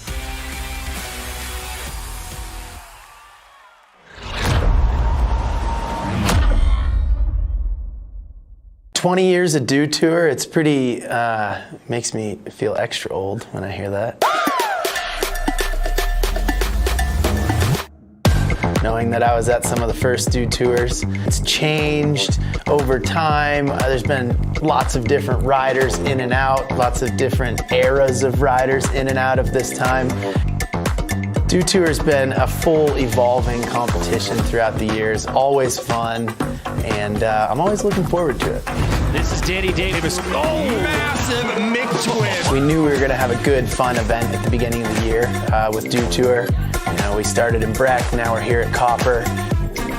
Yeah, it's always a bit of a family reunion, especially when you're me and you take a break from the snowboarding circuit, and then this is the one contest you always show up at. Boy, you know, Dew Tour has always been fun for me. When it was 18-foot pipes, it was fun. And then we went to 22-foot pipes, it was fun. We did some modified pipes. We kept kind of the fun evolving with this competition. You know, the modified super pipe was one of my favorites. And now we have kind of the street style stuff, so that's fun to watch, to have a nighttime event and see the crowd kind of really gather around and have some drinks and enjoy snowboarding in the nighttime atmosphere. That's a really fun one to go watch. So, you know, I don't know if there's anybody who's been doing Dew Tour as long as I have on the snowboard side at this point. I don't like to claim the title of ambassador of Dew Tour, but I'm always here.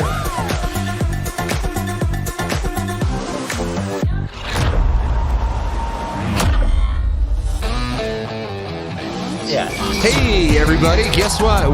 This is called the In-Between Show, where we're in between the events and we go and we snag a couple people that used to be relevant in are still relevant in snowboarding. I'm sorry. My guests today are Danny Davis, Scotty Lego. You guys have been in the game for a minute. Okay, and I think the subject matter that we're going to cover here today is kind of just a progression. Danny, you won the very first Dew Tour 20 years ago. Was it the first one? That was the first Dew Tour. Was the first one? I don't think first winter Dew was 20 years ago. Yeah, isn't that crazy? No, good for a long time. It's nuts. That's not true. But it is. It was like some time ago. Yeah, it was 20. Dude, we have facts and figures. Facts and figures. And I won? You won it. That's great. Yeah, isn't it good? Was it one of those years, though, where like it was the 22-foot pipe for Olympic qualifiers and we were 18-foot pipe still? Semantics. I don't know. Just take the win, Dan. Those were the years, man. Half the field. I guess like what I want to get into is like, okay, so you guys are both forefront of pipe, you know, back when it was like, okay, we came out of the 2022 Olympics, 2026 had happened, and now we're moving into, 2002 had happened, then we move into 2006, now we're moving into 2010 where the tricks have kind of exploded, right? The doubles come onto the scene. You guys are like at the forefront of progression. So give me a little bit of insight on how that was then, trying to like all of a sudden keep up with what was happening. Well, I mean, the first of all, the half pipe was changing. I mean, like when you were an Olympic competitor, it was 16. 16. Yeah. And then the Dew Tour started as an 18-foot pipe, like all the contests were. So not only were the tricks changing quickly, but the pipe then changed as well. And there was even a year where some contests were 22, some were 18. Yep.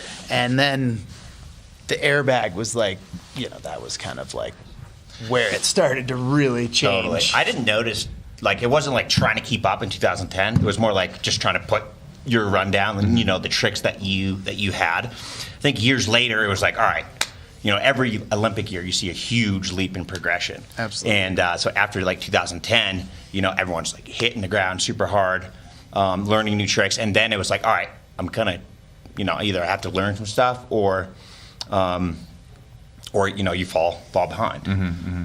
So yeah. And like I think there was a couple riders like Kevin and Sean who were sort of like really pushing that, almost like those two kind of competing. And then I felt like me and riders like me, Scotty, Mace, we got to kind of like learn those tricks after they did, and then like.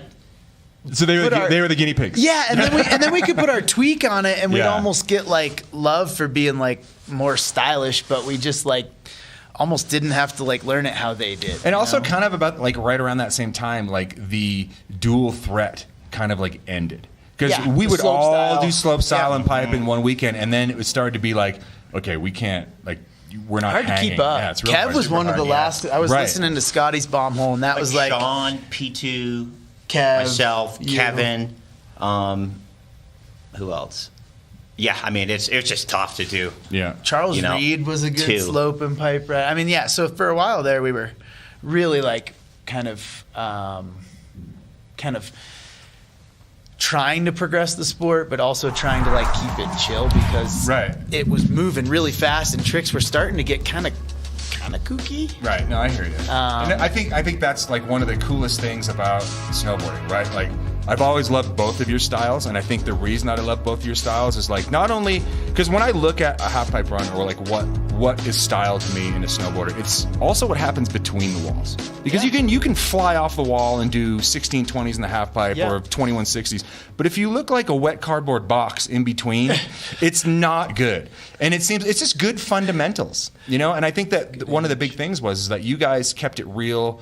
If you were just doing a frontside air in the run, it was like, okay, cool, like that looks good, looks proper. Not like you just learned how to do, you know, the really important ones to get the points. Well, and I feel like for a while their kids were like, okay, I got my 900, time to move on to 1080. Right. And like maybe the grab was held for like 180 or 360 of that spin.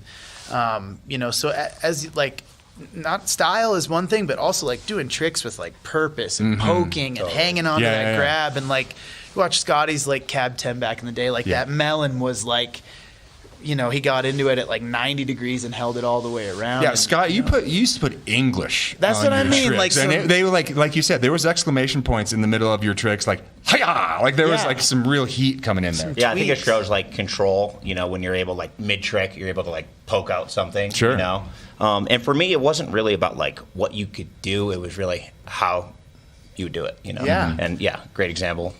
And way a lot of riders out there, Dan Cass, like the way he used to do stuff was, you know, him and Sean were both doing 1080s before like we were necessarily, but they like Dan's were different than Sean's and really his own way. And it was good mid flat bottom style too. Yeah, sleeping in the flat bottom. And like what happens lip to lip, in my opinion, is like so important nowadays. I think so, yeah. Back when we were riding, you could be pretty sketchy in the flat bottom and ditch some speed and still get out of the pipe. And now everyone's going case in point. Yesterday, I dropped into the 22. I don't ride 22s, okay? Like I'm not They're scary. I'm not the biggest fan, but like the amount of speed that you need to carry now versus when we were competing in 16 or 8, even 18s, that extra speed that you need to conquer the extra 4 feet of wall, right? It's crazy, dude. And these guys are like riding race boards. Yeah. It's pretty insane. Minimal side cut. Like they're almost riding, I mean, like some of them are kind of more like a border cross board than like a free ride board, you know, closer to that, because once you get them on edge. And you need that perfection. Like you can't, like a 22 can't be bumpy. Yeah, and a lot of these are firm and icy, so you need as much edge hold as you can get, you know, when you're moving as fast as like a Yumu or a Kaishu or, you know. Yeah, to go. Definitely gets a little bit dicier if the pipe's not perfect. Yeah, 20 feet out. You have to is a trust different the story. pipe. Yeah, things change. Yeah. I was talking to Malto last night. He's like, I want to get to the lip. And I'm like, hell yeah. I'm like saying.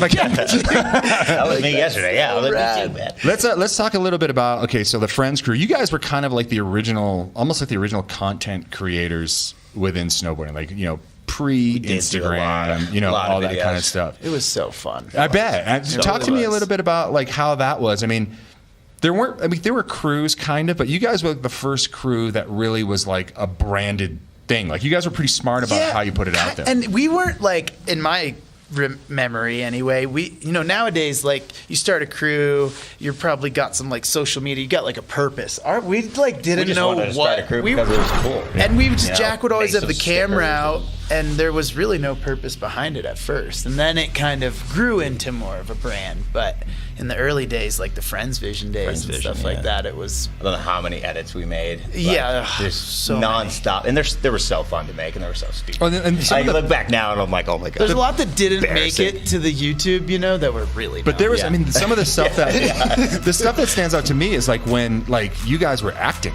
Oh yeah, like that's the best stuff. Like I don't know if you guys know, but these two clowns are real good. Like they are real good at acting. Dan is the want best to make actor. a script. Jack loved to like put the effort into like, okay, let's make this thing hilarious. And sometimes you get like halfway through the skate, you'd be like, I'm so over this. And Jack's just like still pushing it. And you got to commit to the character. You do. And like, I remember one time, Jack, we did a whole skit in New Zealand, and I don't know, we had too much fun with it and never made the light of day because Jack somehow lost all the footage. It was just always kind of loose like that, you know? Like there was never... Your Dumb and Dumber skit. That is the legendary really skit. Made it. It was like an X Games thing that we were doing, and then they didn't even end up using it. And so you guys did like, there was like more to it than what the chopped up edited version was. Yeah, it was supposed to be.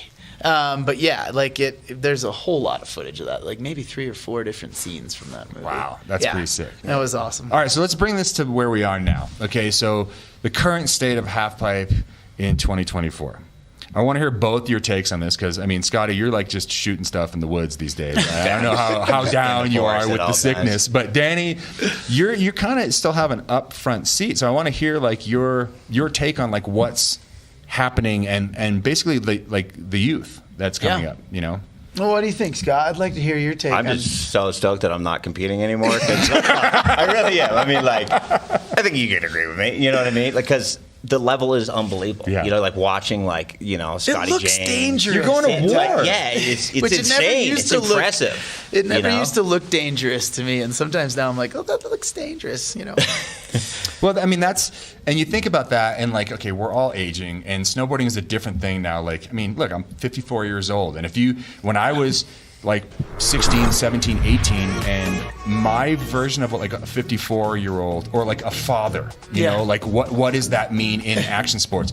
No, there's not. Like, you were just like some old person put out to pasture and shot, you know. But like, I thought I was like, when I was turning 18, I was like, dude, I'm getting old. Like, I can't believe I'm still professionally snowboarding, you know? I think it's so cool because it's different now. You guys are both dads. I'm a dad. And it's like, Danny, your legacy, I feel like the stamp that you're going to leave on snowboarding, besides the great riding, is kind of like the Peace Park stuff. And like features for everyone that like someone that's been riding competitively for 30 years can get in there and have a really good time. Yeah, like and my dad can go in there. You can go in there. Mike's a legend. I saw Mike this morning. He was getting some fresh cord real early. Absolutely. Yeah. But like that's the purpose of those parks. But like what's going on out there has to be there too. Yeah. I think for our sport to continue to flourish and grow and do what it can, we need that stuff going on out there, the gnarly stuff, because I can take pow turns all day and ride really mellow groomers and I'm going to enjoy myself. But like, I think to continue to grow the sport, this stuff is really important. And to see what those guys are doing and have a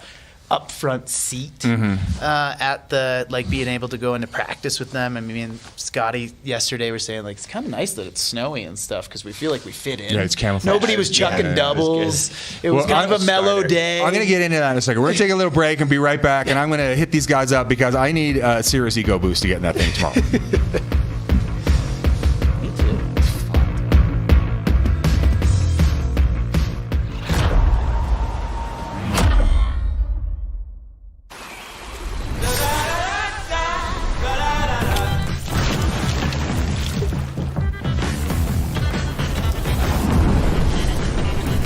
Refresh your senses with a kick of citrus flavor. Do the do. Hey there, it's me. Food. Whenever you need me, I'm ready for you. Especially when you're busy. And you're always busy.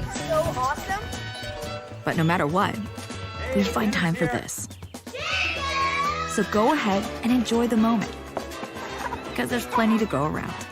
Keep it easy, my friends. Sincerely, Food. Sincerely, Safeway. It's me, America's sweetheart, and I just love having a blast. The Mountain Dew Baja Blast. Kids party? Having a blast. Stuck in an elevator? Having a blast. Winning. Losing. Having a... Probe me already. Blast. I can have a blast anytime, anywhere. And with anyone? Mountain Dew Baja Blast. In stores everywhere. I, too, am having a blast. Looking for what comes next? For that moment when everything finally... 1 minute!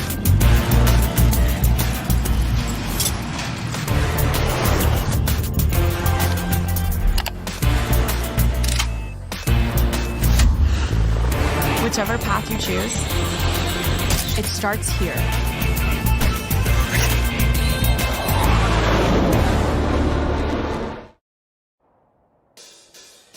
Get ready to unleash their inner athlete. From their first turns to that first drop, first air, to the first time they leave you in the dust. Copper has the terrain to grow their skills, build their confidence, and turn them into lifelong shredders. Challenge accepted. Copper, the athlete's mountain.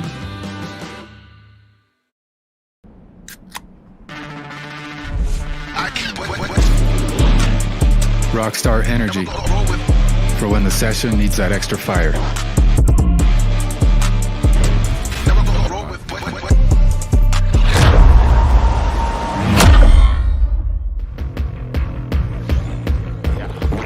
Half pipes have changed a lot in the last 20 years. I remember when I was quite a bit younger and double corks kind of came onto the scene, and that was a really big part of half pipe riding, kind of taking this explosion to the next level. That's what I love about snowboarding right now. It just keeps progressing. I definitely think going big is the most fun thing that you can do in a half pipe.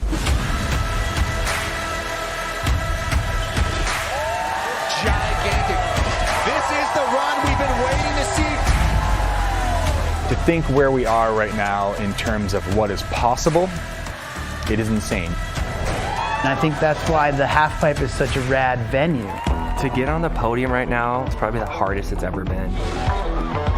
When you're seeing these tricks, they're going to be different because the sport, it did a quantum leap. When I look at the pipe today and I think of where it came from to where it is now, the thing that doesn't change is whoever is going the biggest is the winner. There he goes, ladies and gentlemen.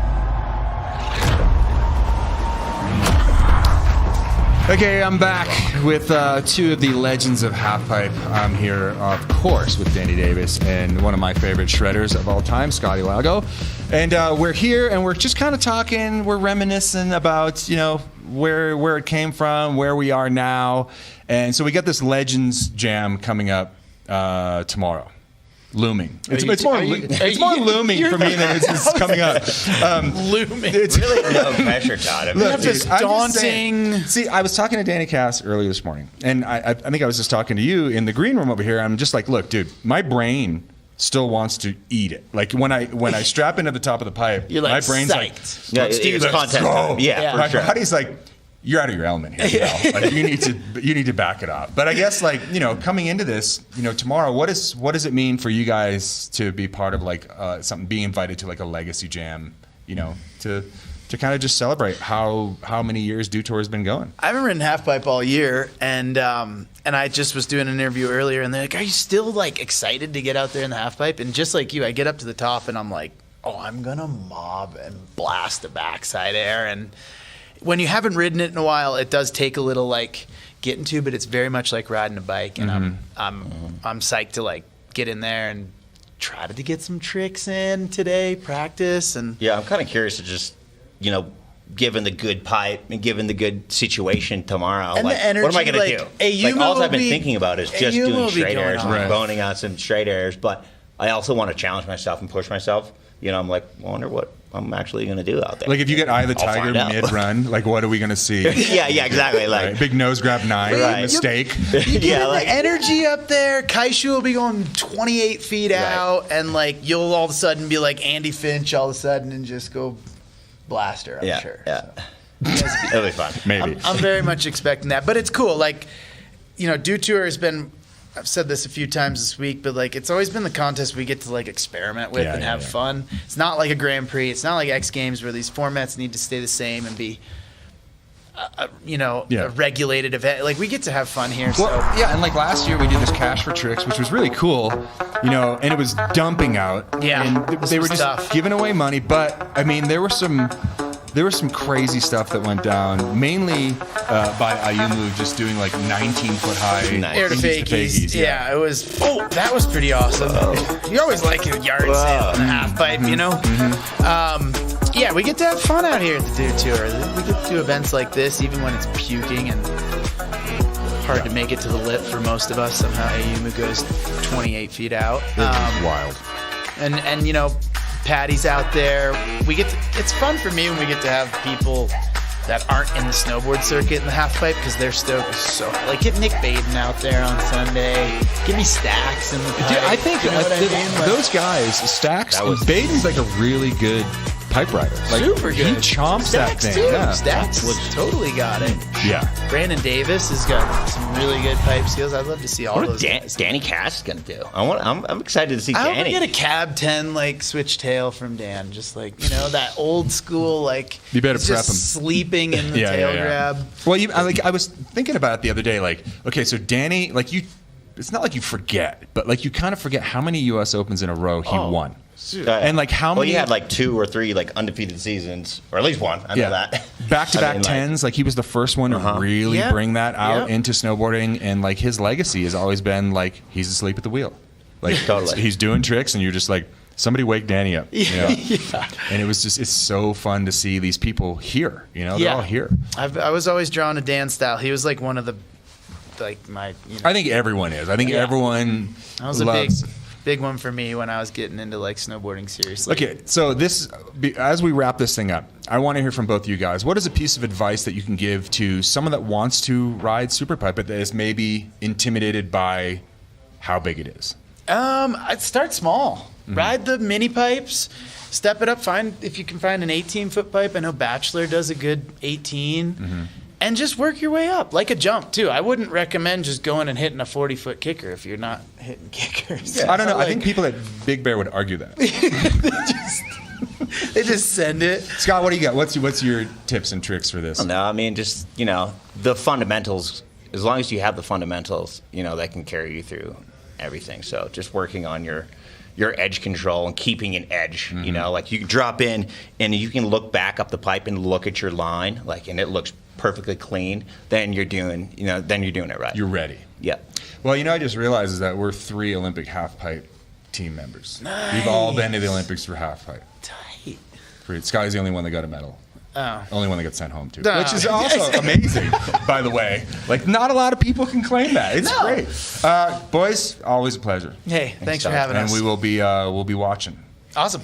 And judging. We'll be out there with you. Yes. Yep. All right, we're going to check in with DC right now. We got some more pipe action coming with the women's snowboard final coming up soon.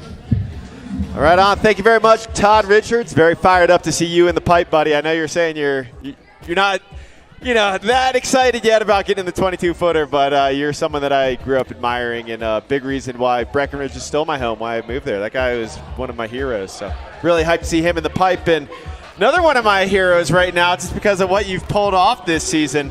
We got Nick Gepper in the house. Hello, everybody. DC here. We're up here in the VIP tent, and we are located on the patio at Jack's, having a good time. I'm going to turn down my monitor here. I'm doing some DJing up here and also doing a little light MC work as well. But Nick Gepper, really stoked to catch up with you, buddy. Oh, thank you so much, DC. There's no one I'd rather be with right now on this sunny afternoon. Thank you so much. Yeah. Speaking of sunny afternoon, I like rocking just the bib there. Did you got sunscreen on those guns there? No, actually, this was just for the awards ceremony, so I'm not gonna flex them too hard, but I'm going straight in after this. Gonna take out my boots, kick back, relax, and man, it was a great day. Second place, best result ever in half pipe, and to do it here at the Dew Tour in Copper is just so fun. Heck yeah! I think we're gonna check out some highlights here of your run, including, I'm really excited about your Bon Air variation. Shout out Justin Dory if he's tuning in, and of course Cassie Sharp. New parents.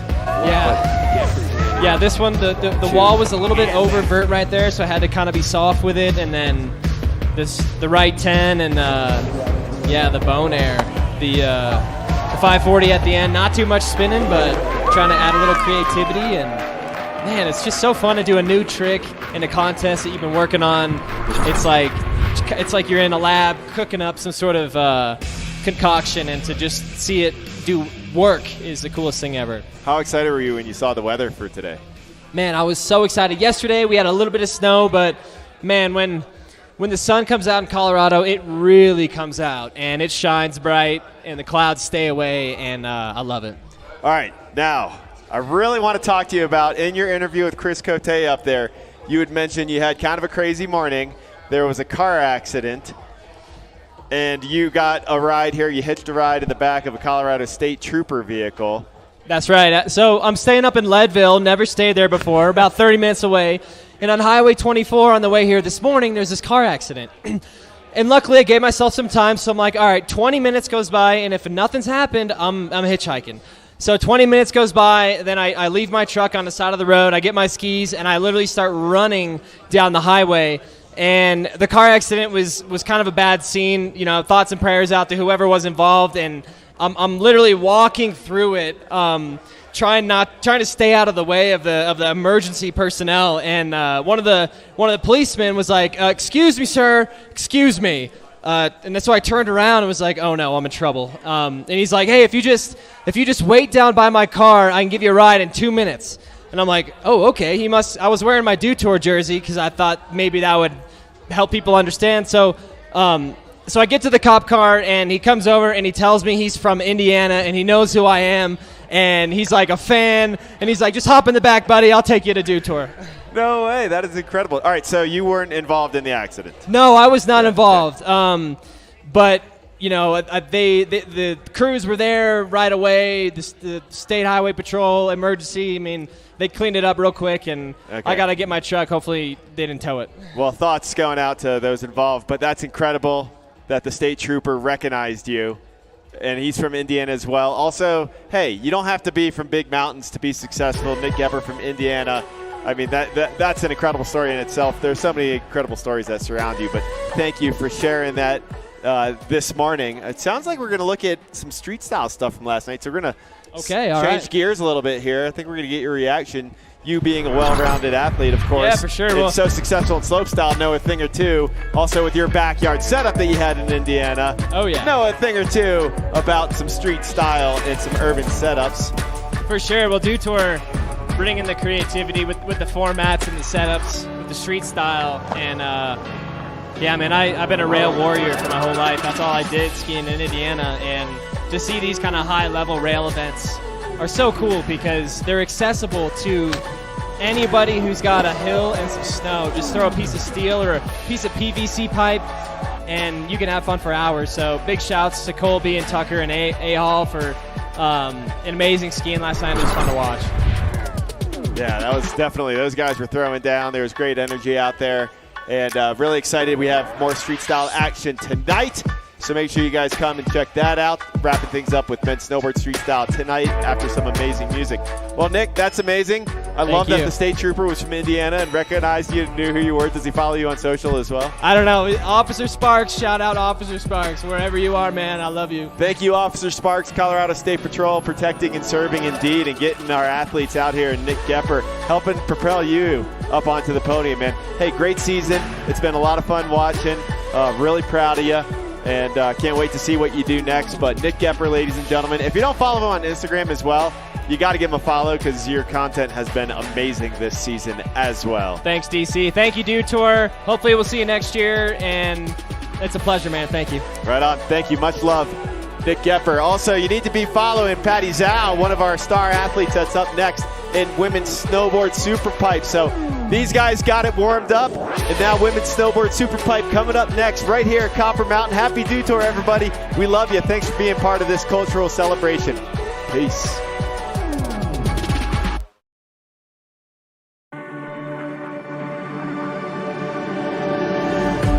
Copper Mountain is great because, like, whenever I come here, I feel like there's this magical aroma around it, and just when I come here, I just feel I have magic powers. And the courses are great, everybody's so nice, and it just helps you progress a lot. Hello.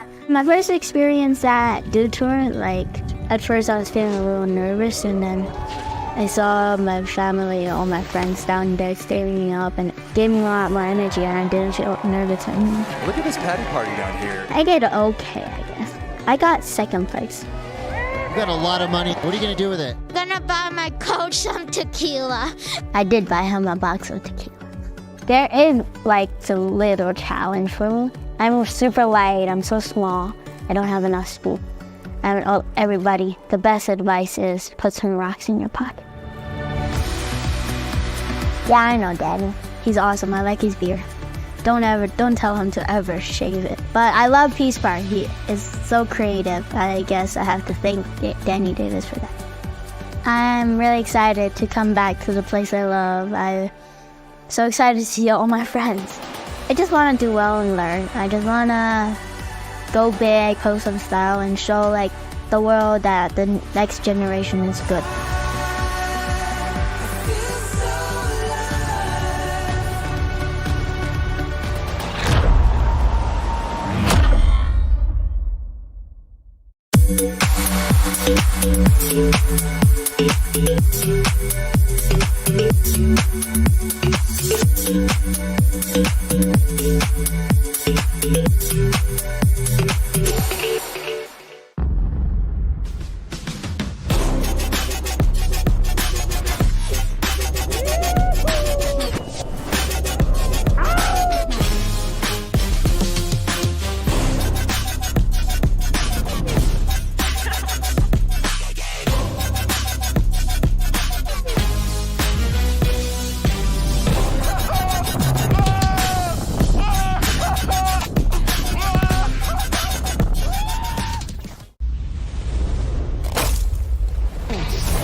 Refresh your senses with a wave of tropical lime flavor. Mountain Dew Baja Blast. In stores now.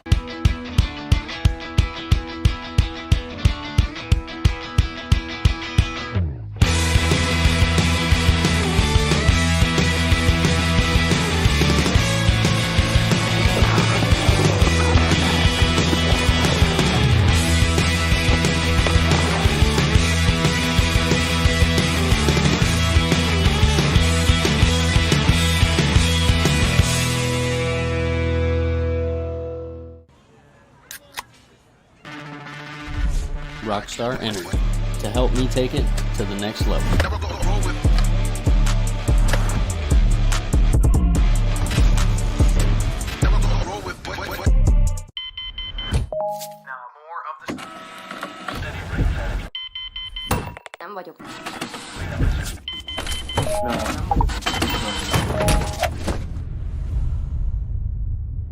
Is this it?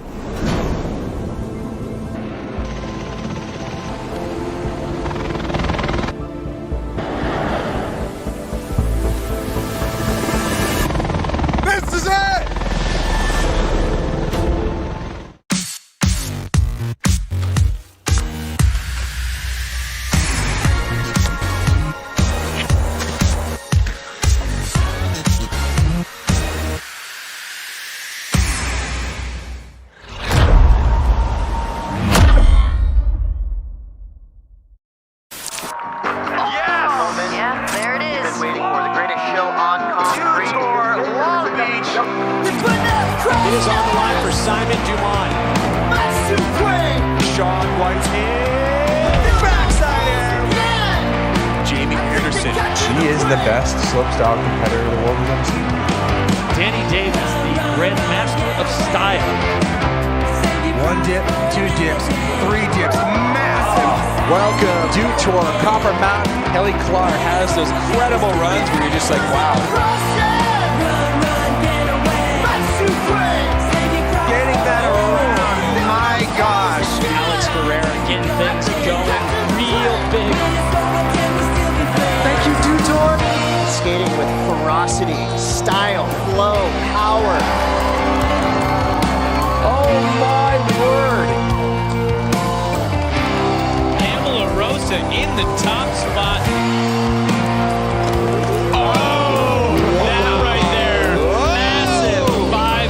That's the energy of skateboarding, you know, so I just love it.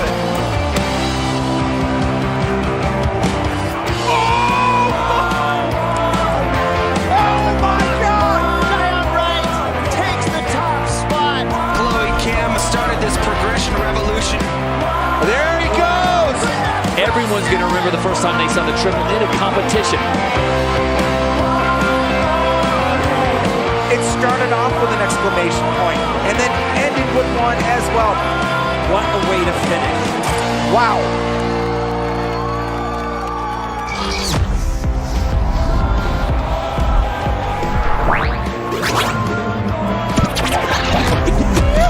Welcome to the Dew Tour here at Copper Mountain. We're celebrating 20 years of getting the Dew done.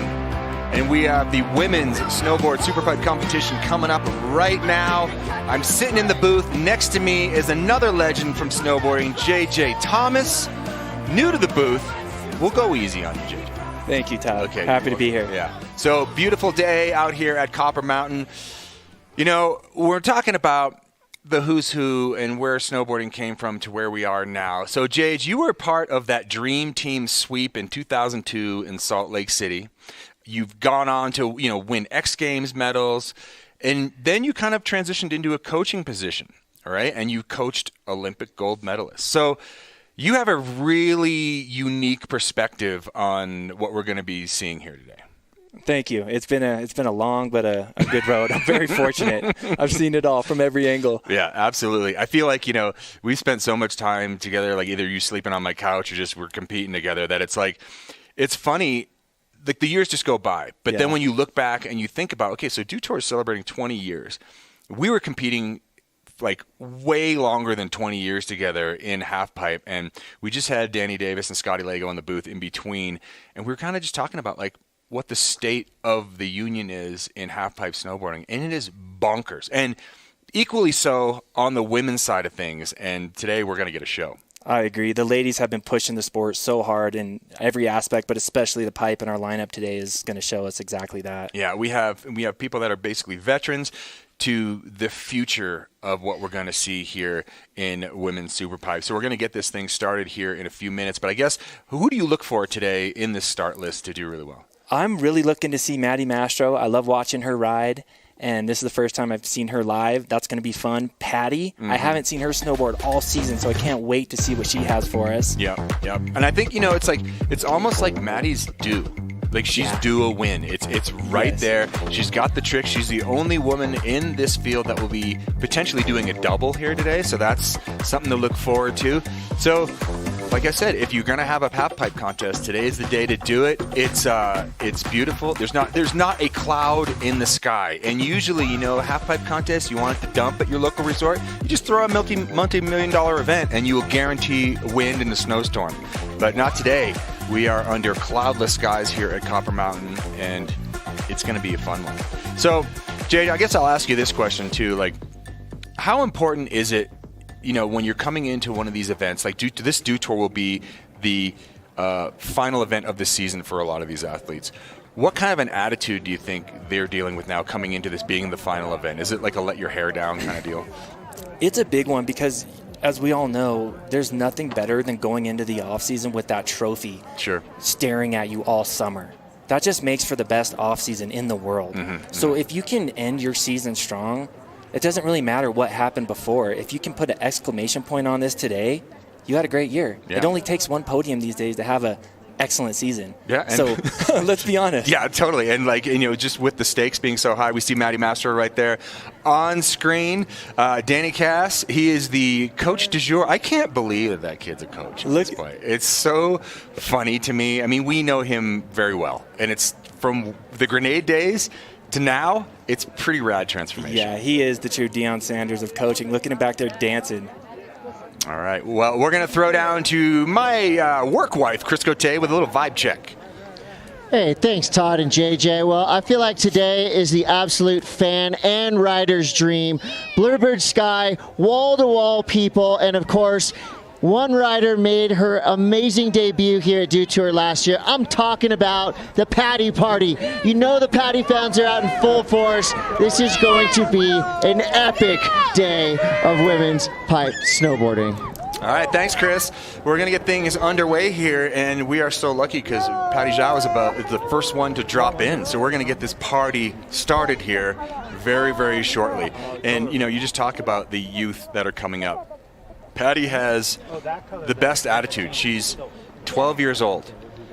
And it's just like, she's coming into this thing, it's all rainbows and unicorns, and, she probably has a diet of candy. I don't know. It's just all the best stuff. So here's the format of how things are going to go down. We have 8 athletes. Each rider is going to get 3 runs through. You take your best run count. JJ, how do they judge these things? What are they looking for? It's really overall impression. I was just talking to the head judge, Tom Zekas, and he said, that old saying, Dave, difficulty, amplitude, variety, execution. They want to see it all the good things done perfectly, landed high, good style, smooth overall, easiness on your eyes. That's what's going to win it today. Mm-hmm. All right, well, we're going to see here what goes down. Patty will start off this competition. Look at that thing, 22-foot walls, and this thing is long. This is probably one of the best manicured half pipes on the planet. I mean, how many hits is this thing usually? This is a solid 5-hit half pipe, possibly 6. I mean, I think this thing's close to 600 feet long, 22 feet tall. This is the big times right here. Copper does a great job with this pipe every season. Hey, shout outs to Copper to committing the snowmaking to make one of these things. Every year. It ain't no joke, dude. No, and they go top to bottom, the park all the way down. All right, well, we're going to get started, and Patty is a prodigy, and, she's come up through Woodward. She's come up through the Woodward Park series of just being able to ride all these perfect features. And here she goes, Patty. She will tell you exactly what she's thinking, which is the best part about her. And I almost look forward to her post-run interviews even more so than her runs. Yep, you got to love the fist bump from her coach, Scott Harris. He's been with her for years. All right, here we go, Jade. Let's talk through this. Call her run for us. Dropping in goofy foot to kick off the Detour. Massive backside 5. A little low, but no problems. Beautiful front 7.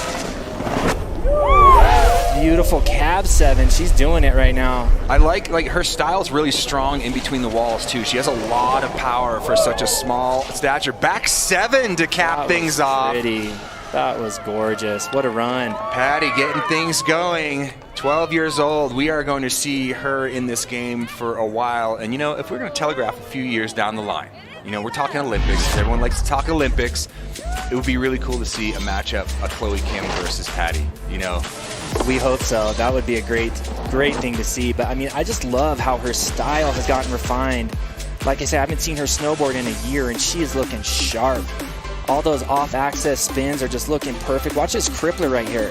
That's textbook. Frontside 540, crippler, whatever you want to call it, double grab. Dripping with style with the back 7. Yeah, that is a technical trick. You don't see that one done. All right, Patty.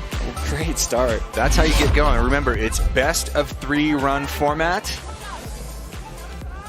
So Patty will start us with a 70.33 to get things going.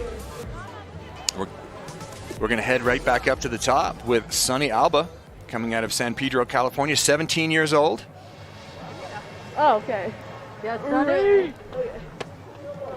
Spending a lot of time riding up at Mammoth. There's her coach, Danny Cass. Yeah, JJ, you see all these coaches up there, and they all have iPads. What are they doing? They playing Words with Friends? Yeah, they're playing all the games in between runs, but when it's game time, they're filming, so when the riders get back up there, they have live feedback, because they come and say, what I do right, what I do wrong. Well, here, look at the iPad. See for yourself. And the riders, I mean, that's such a different mindset than what we had. It's like to analyze that stuff. We didn't see it till the broadcast that night. We're getting live times. Sunny Alba dropping in from California. Goofy foot as well into her backside wall. Big backside area. Going in here, nice, clutched frontside 720. Landing a little bit hard on the heels though, maybe. With beautiful cab 7. Front 5. She's got a nice run going right now. So nice and sunny, capping things off with the backside 540. Does that wall look like it's softening up just a little bit? The pipe looks good. I don't think it's getting that soft, but I think it's getting a little chalky. We're not talking slushy soft, but just perfect, where you're seeing the edge dig in. Yeah, that's good. You want to be able to set your edge and be confident in it. Nice to start things off. How important is that first hit? It basically sets the whole it's massive. You saw Sunny right there go huge, land high on the wall. You have to do that just to maintain your speed and your flow for the rest of the run. If you land flat, which sometimes you do, you just have to work extra hard. But when you land at the top like that, coming off an 8-foot backside air, it's just cruise control. And she did a great job there. She did. Sunny capping this run off with a backside 540. Getting it done. Yeah, great way to start this competition off. You know, run one's tricky because you have 2 to go, so it's a tough one. What do you do? Yeah, there's some strategy there. That's a good score, 63.66. Not bad, Sonny. All right, Kinsley White will be the next rider in. Some of these younger competitors coming up. Kinsley getting ready up top here to drop.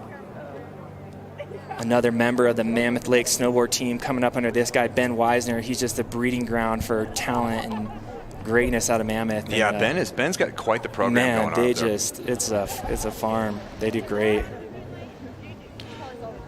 And also, you know, Mammoth being one of the only other places in the United States that has a 22-foot deep super pipe. Yep, it's a true stomping ground. All right, here she goes. Backside tail grab, chucks it up and over, inverted frontside 720, adding a little flavor on there. There's the backside 7. Trying to keep that speed up. Now, Jade, talk to me a little bit about how difficult it is to actually just really keep that momentum up in a super pipe. Yeah, it's tough. It's all about flow, speed. You have to land at the top of the wall every time, and she did a pretty good job, but I think maybe on one of her 7s she landed a little low, and you saw her have to adjust her line and angle it way more down the pipe, which she did a good job of, but overall great start. But it is tricky. I mean, that landing at the top is everything. Yeah. And the judges love that front 7. That's pretty. Yeah, that was really cool. And then coming in here, the combo trick. Fakie to forward 720, landing a little bit low. Stays with it, though. And that front side 5. So great run. Had some flavor in there. A couple different kinds of tricks. Yeah, Kinsley, she works so hard, and it's been paying off. It's really cool to see her riding just progress each year. That was a great start to this event. All right, so Kinsley will wait for her score down here at the bottom. 54 even to start her campaign here in the Women's Superpipe Final. Next up will be Carol Caslier, who had a gnarly fall in this halfpipe just a couple months ago in December in the opening competition series for halfpipe. She went down. I can't, quite honest, I can't believe she's back. Yep, 2009 was Carol's first Winter Dew Tour, so she's been here a long time. And like you said, she is a tough competitor. She took a tough fall, but she just keeps getting back up and keeps getting better. Let's see what she has. And it's always about Q's style. She doesn't take no for an answer. She's quite the spark plug. Tons of speed per usual. Beautiful. Nice save, though. Clipping up a little bit on the wall. She did say that the other day was the first backside 540 she did since that slam. So it's pretty crazy to see her come back in this fashion. But you can tell she's just so comfortable carrying speed. Big kicked out method. So Q's got 2 more runs to get it done. Yep. The Queen of Spain isn't going anywhere. That was a great little warm-up for her. She's going to do just fine today. Yeah, check this out right here. Lots of speed. Tell me what went wrong on this. It's hard to say, but typically when you hit the deck of a half pipe, you just leave a half of a fraction early, and she probably did that on that release. That put her on the deck. She knew it. So then you go into save mode, and she puts her board down and just makes sure she gets out of there safely, which she did a great job of. And as you know, saving yourself is half the battle in this game. Seriously. Lu Jiayu will be up next from China. 31 years of age. Love watching Jiayu ride. She's been in this game a long time, and she's really rounded out. In 2020, she took home the victory, and she was one of the riders that was, challenging Chloe Kim. So she's dropping in switch backside right now. Nice. Switch method on the first hit. Let's go, Jiayu. Beautiful cap 7. How's that? Dipping that shoulder. Let's go. Front 5. Beautiful back 5 melon. Give us a good ending here. Yes. Front 7. Front 7. Textbook.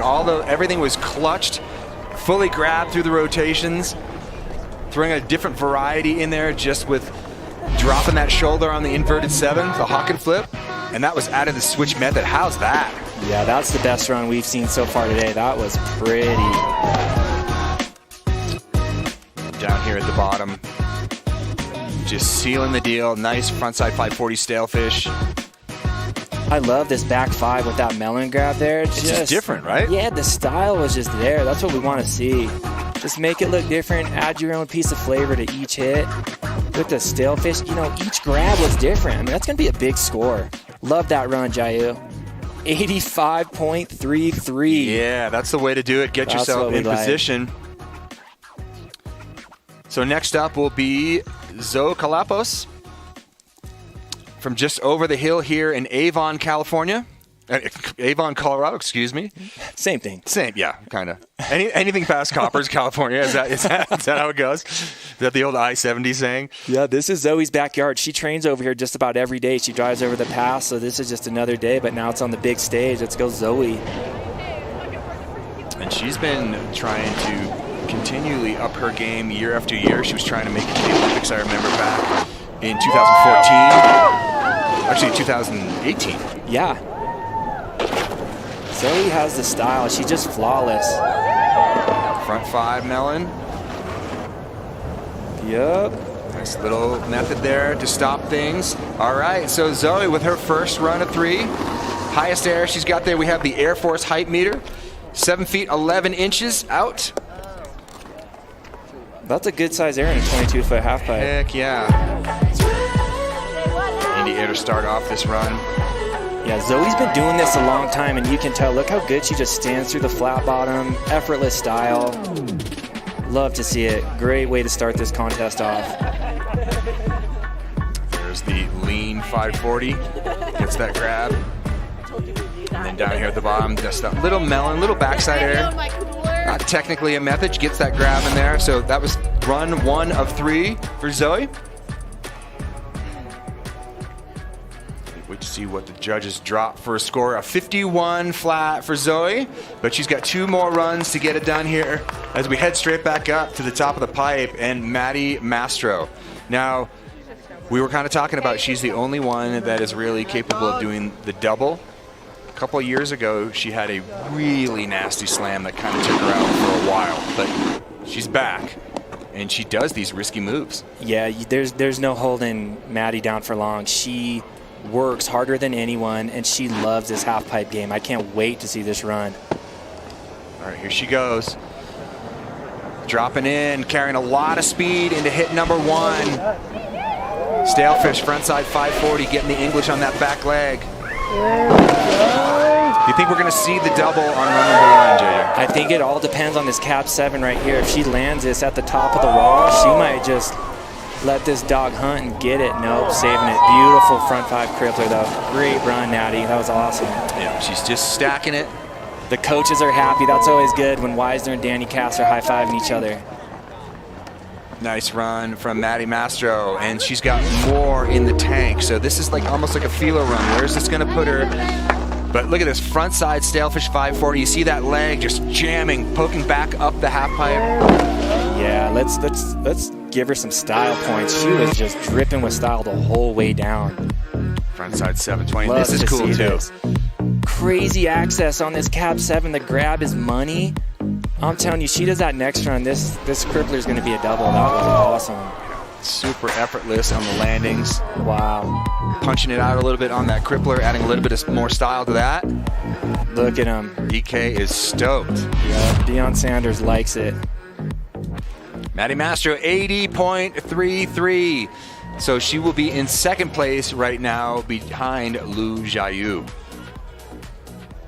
All right, so here is the leaderboard right now. As I said, Lu Jiayu is in first, Maddie Mastro and Patty Zhao in third. So the next rider that is up, Mitsuki Ono, has been on an absolute barn burner of a season, crushing, going home with so many victories. And it's kind of been one of those weird years where we've got like the one that we typically see here absolutely destroying isn't present. So it kind of opens the door up for some more of these riders to come in. Mitsuki's on an amazing year. Let's see if she can keep this up. Wow. Big front 9 tail. Love that trick. So smooth on the landing as well. Yeah, this just her. Watch this front 7 off axis right on top of the wall to a huge cap 7. Mitsuki. Wow, that was an insane run. And that's why she's been on just about every podium this season, if not at the top spot. She is smooth. Yeah, and she's very comfortable carrying a lot of speed, and that is the whole ticket to riding these super pipes.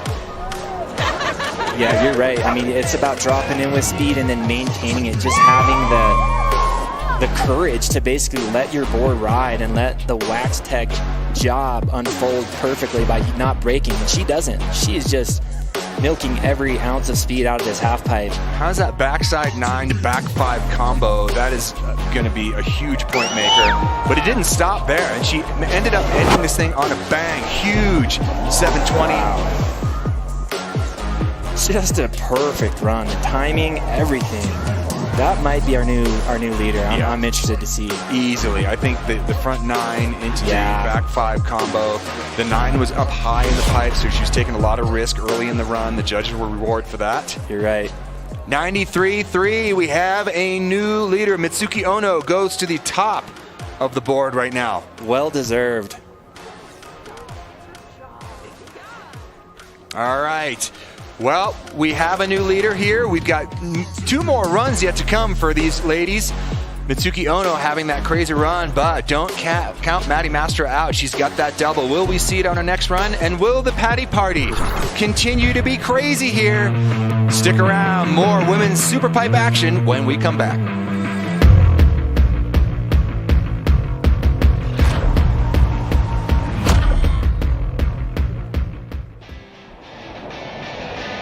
Get ready to push your limits. Expand your skills and unleash your inner athlete. 3 peaks, 4 bowls, 8 mountain parks, and the most diverse terrain in Colorado. Challenge accepted. Copper, the athlete's mountain.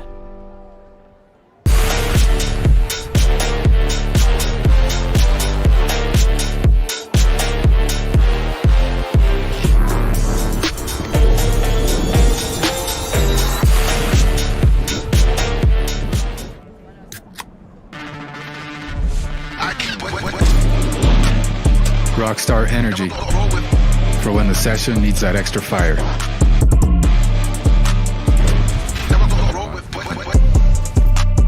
The Earth is 70% water and 30% land. But the entire sky belongs to us.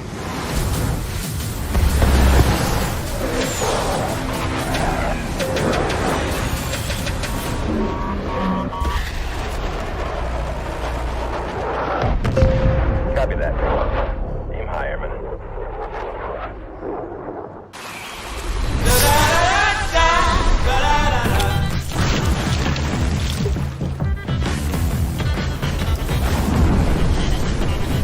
Refresh your senses with a kick of citrus flavor. Do the do.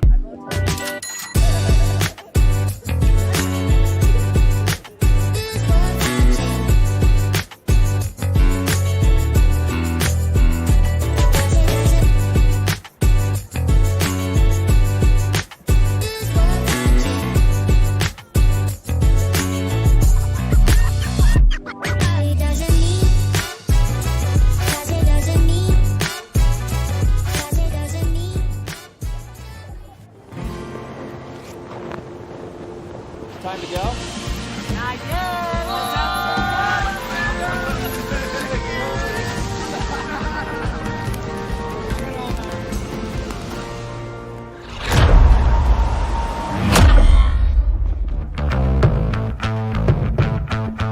Scan to secure a piece of Dew Tour history and raise money for Boarding for Breast Cancer. Silent auction is live through Sunday at 3 p.m. Mountain Time. All right, so Boarding for Breast Cancer has been a staple in the snowboard community for such a long time here, you know, founded by some really good friends of ours back in the day, you know, Shannon Dunn, Tina Bassich, and it's always been something that, you know, is for the riders and to really empower women to, you know, take control, figure out what's going on. I feel awkward talking about it because it's not really my place, but at the same time, it's like knowing. You need to know, and I think it's such a great thing. And you can go down to their tent and check out some of the artwork that they have down there, and it's awesome. You get a shot in there. I do. Apparently you do. I'm honored. Yeah. I'm honored because I've been seeing that tent ever since I started snowboarding, so I appreciate that. That's right. It's in memory of Monica Stewart. As we get back up to the top, Patty Zhou. Oh, it's Patty time. Patty time, 70.33. She's already got one on the board. She wants to bump into that top 3. She said last year, man, I did all right. I got second. So she's hungry for, she can for do the it. top of the box. She can do it. If she lands at the top of those walls, you know, she doesn't have the weight like everyone else. She's a smaller human, so she really has to land high on the wall to carry her speed. Here we go, Patty. Watch her style. Watch how clean she is between the walls. Lots of speed, lots of confidence. Patty starting things up, drifting backside 540. Ooh, did you see that leg just bone down? Patty having a lot of control. Stay with it, Patty. Front 9, a little short on the rotation. But she is absolutely going for it. Let's hear it for Patty. Throwing herself into that front side 900. She knows that she needs to bring something special if she wants to find herself up there in the rankings to try to potentially go home with a win here at Dew Tour. But look at this. That was just beautiful. I mean, this is how you do it. You got to lay it all out there. Cab 7, off access into a huge front 9. I didn't even know she had this trick, and you can tell she does. I think she'll get that next run. All right. I'm going to throw down to Chris Cote, who is with Patty. Let's get some words from her. That's right. Patty, welcome back to Dew Tour. Tell me how your life changed after making such a big impression on the snowboarding world here last year. Well, Dew Tour made my life so good. Right now, I have so many friends and my team is great. And now I have so many. I love coming back here. I want to meet you, Todd Richards, everybody in this Dew Tour community. They're just so fun. I love it. Oh, well, we love you too, Patty. All right, so that run didn't quite go according to plan. What do you tell yourself to bounce back and get back up there and try again? I got a next one. I trust myself. Trust yourself. You got it next one. Patty party's on. Let's do it. There we go. That's how you do it. You exude confidence at 12 years old. You know, when I was 12 years old, JJ, I was being tortured by the neighborhood bullies. That sounds about right. And she is in command as we move back up to top. Sunny Alba, the next one to drop. First place is a 90.33. Yeah, Sunny's sitting in 5th place right now, and like I said, nothing better than getting on the podium to end the season, so she's going to lay it all out there and try and make it happen. Little fist bump from Danny Cass and Ben Weisner. She's ready.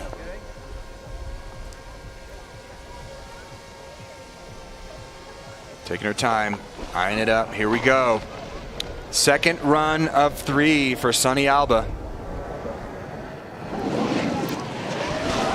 A lot of speed into the first hit. Bigger Indy air this time.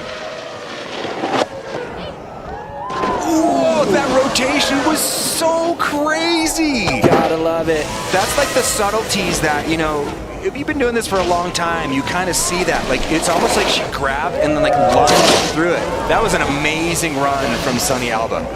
That was awesome. Let's see that front 7 on a replay. That was good stuff right there. It was almost like she went into a frontside 540 and then just leaned over and fell into the rest of the rotation. That was so sick. That really was. Love this backside air. Watch this. Grabs it and like tuck leans into the rest of the rotation. Look at this. And then down here at the bottom. Nice grab on that cab 7. A lot better than her first run. Oh man, like that tail grab on the front 5 too. Get a little, you know, variety in the grabs. The judges love that. That was a sick run, super sick. And then into the backside 720 to cap it off. 7. Great run, Sunny.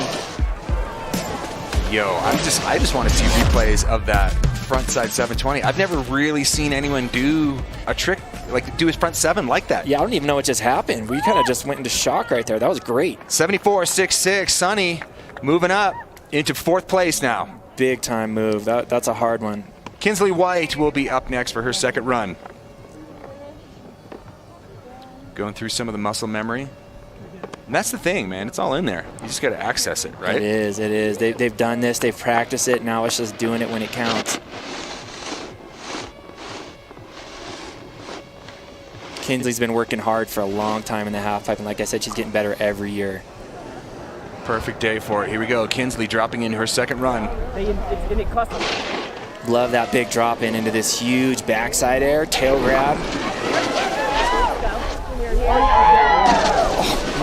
That's her signature move right there, that kind of off-axis crippler front 7.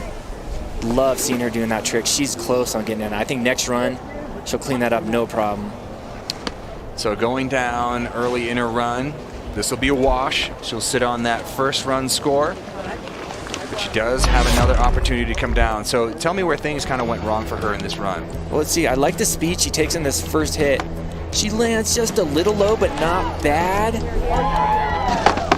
That's just so subtle. You can't even tell. A little too heavy on the heels, maybe, in the bottom of the transition. Hard to say. She just needs another crack at it, and she's going to lace that, no problem.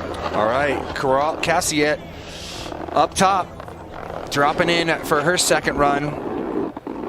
As we said before, Q coming back from that injury, but it doesn't look like it's phasing her too much. She does have a litany of 900s in her trick bag. Let's see if she digs in.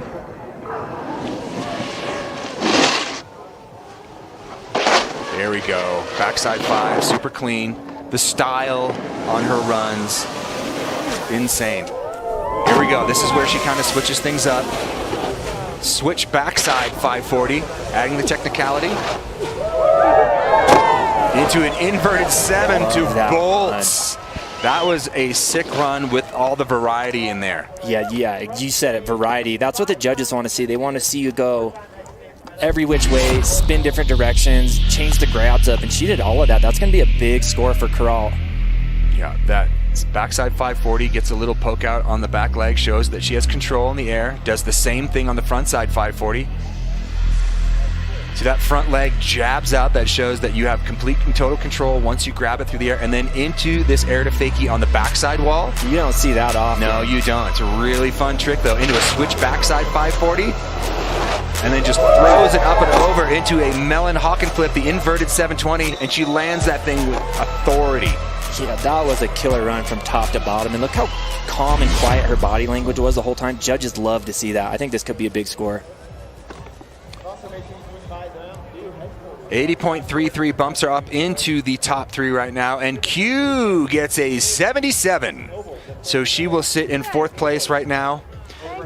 But there's more tricks that she has in her bag, and I think she's just building confidence into that last run. Yeah, you could see that smile on her face after. She's feeling good, and like you said, the confidence is building. All right, next up, Lu Jiayu out of China. She is in 2nd place currently. Dropping in switch.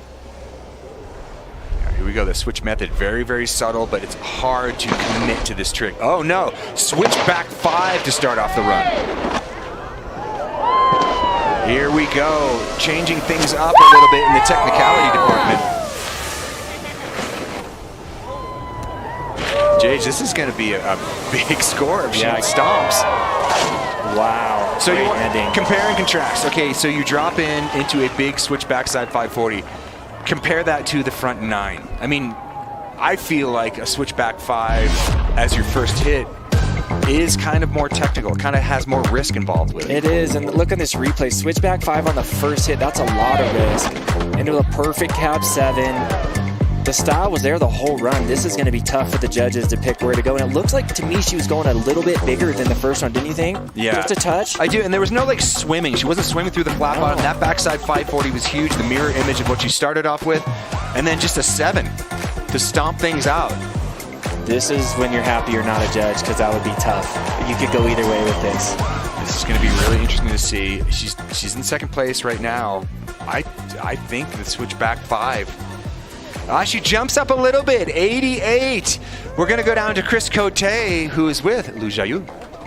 Nice run right there. Moved all the way up to 2nd place. You got a win here in 2020. How are you going to get back into that top spot? Just go fucking big.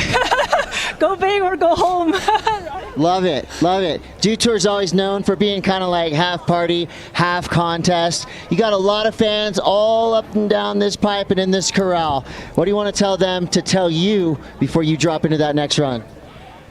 Just go hype and then see it, like, go hype for all the girls and then thank you. and I'm going to try best. All right, you heard it here. Get hype. Yeah, that's what we're talking about. Lu Jiayu getting pumped up. You know, it's funny. You see some of these riders come over, especially the riders from China when they first came into it. They were kind of timid. They didn't really, like, there wasn't a lot of personality being shown. But as they kind of get, like, snowboarding gets its claws in you and, like, what this sport is all about, it takes over. It takes over, what I mean? The personalities are shining. They really do love the crowd. I remember the athletes I coached, when the crowd was there yelling, it would make their day. Yeah. They'd go, what was your best event of the year? They go, oh, the crowd at Breck, Copper, wherever we were. That just makes their season. Yeah, it does. It charges these riders up. Zoe Kalapos dropping in now. Local girl from just over in Vail Valley. Nice method on the first hit. Perfect front 5. Back 5. She's really getting the tricks in right now. Set up with the frontside 360. Brings it around. One more hit here. Nice boned out frontside air to end off that run. Zoe's got good fundamentals in there. She really does. Like I said, she has all the style. The fundamentals are there. She was going bigger that run. You're going to see that score bump up for sure. So remember, the score to beat to get onto the podium right now is an 80.33, currently held by Maddie Mastro, who will be up next. Let's take another look at Zoe's run. Starting things off with that backside air. There's that lean 540. A little bit of choppy edge work in the flat bottom, and that will just eat up your speed, so you need to be as smooth as possible. Does that back-to-back 360s. And then ending things off. Look at this frontside air right here. Right Boom, bones that front leg out. Yeah, right over the crowd. That was awesome. Yeah, that was sick. Chris Miller, we owe it all to him for that one. So we wait for Zoe's score, 58.33, so she does bump up. Just, you know, it's just building the house, moving up into that third and final run. Here we go, Maddie. Doing a little visualization. If I had to guess by judging off what she was just doing, I think if are we gonna get this? I think we're gonna see the fireworks come out right now. All right, and the big thing for me is with her runs is I don't like her to sacrifice what's happening up top for just that one trick. She's got to really pay attention to all the ingredients to the recipe, or else you're gonna end up with salt soup. You know what I'm saying? I hear you, but no salt soup. I'm feeling good about this one. Here we go. Starts this run off. Nice frontside 540 Stalefish. You see the full tweak out on that. Back 5, carrying a lot of speed. So this will be the tell here. How well she lands this inverted 720. Let's go. Let's speed. Go. Up and over 2 times. Maddie Mastro. Oh, washes out in the flat. Oh, so close. A game of inches. She had that. That was insane. Maddie, full commitment. You could tell she was telegraphing it from the inverted 720. Set that edge, full commitment. There was nobody else that will even touch that trick in this competition today. Holy goosebumps. That was awesome. Look at that frontside 540 Stalefish. That was huge. I think the camera is very misleading with the drone follow cam about how big the riders are going out of the pipe. Yeah, they're carrying a lot of speed. They're flying at least 6 feet over on every hit. Watch his cap 7. You could tell right when she left, it was on. She landed perfect. Halfway through the air, I knew we were going to see the double crippler. There you go, up and over. Full commitment to the double flip. She just leans a little too far back on her heel edge and washes out, but it's there. It's there. She's got it out. You know, the cat's out of the bag now. Now she just has to stomp it out. Yeah, you said it. Run 3, it's just setting it up. And that's what we like. We like drama at Dew Tour. It's always better to throw down your craziest run on the last go through because that's when the judges are warmed up too. Oh yeah, bonus points are flying on run 3. We know that. Mitsuki Ono, current leader, now drops in for her second run of 3. What is she going to do to bump up her score? Because now that she's seen Maddie do the double, she knows that there's someone within striking range of her score. Yeah, that changes the strategy. She now knows Maddie can win, so it's on. She's dropping in full tilt. Coming in, a lot of speed into hit number 1. Tail grab to start things off. Here we go into the combos. Front 9. So clean on the ride out. Back 5. Front 7. She had that big switch 7 here on the last run. Goes switch 9. Kind of washes out. So we can see there is some flavor coming out for run number 3. Oh, you could say that. They're all pulling out. It's going to come down to a barn burner here on run 3. It's kind of going to be a battle between the double crippler and the cab 9. Yeah, it just depends on who goes bigger. What is a riskier move? But look at this as she gets started off. Starts things off with a big tail grab, and then it was straight into the combos. Yeah, that front 9 is just picture perfect. You couldn't land that any smoother. Yeah, it's all about the ride out for me. I mean, you can do a front 9 and land and get wiggly, but the way that she just powers on that heel edge, carries all that momentum into the backside 540. Yeah, and like you said, when she lands, it almost looks like she never leaves the ground. That's what judges want to see. That's why she's been winning almost every event she enters this season. There's the fakie 900. Oh, that's there. That's coming around. So that is a dangerous move. Run number 2 at 30.66, but she's still in the lead with a 90.33. Man. All right, when we come back, we're going to have the third and final runs here. Will Maddie Mastro unleash the double crippler for the win, potentially? You're going to have to stick around and find out. Mitsuki Ono on top for the time being.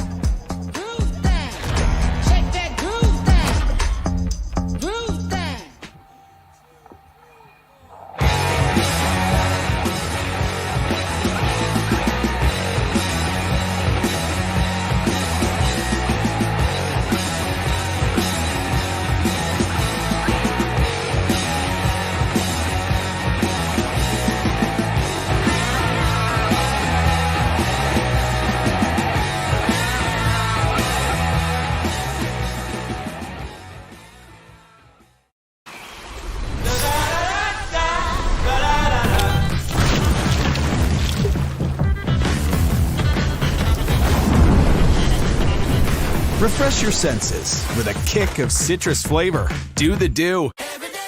Circle K's new free Inner Circle membership program makes filling up rewarding with everyday fuel discounts every fill-up.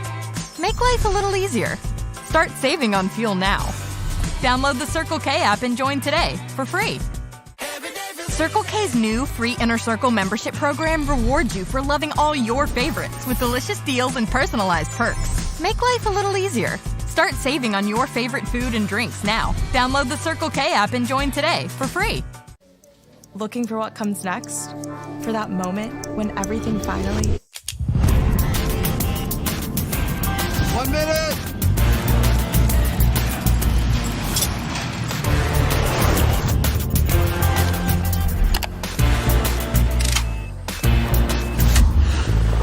Whichever path you choose, it starts here.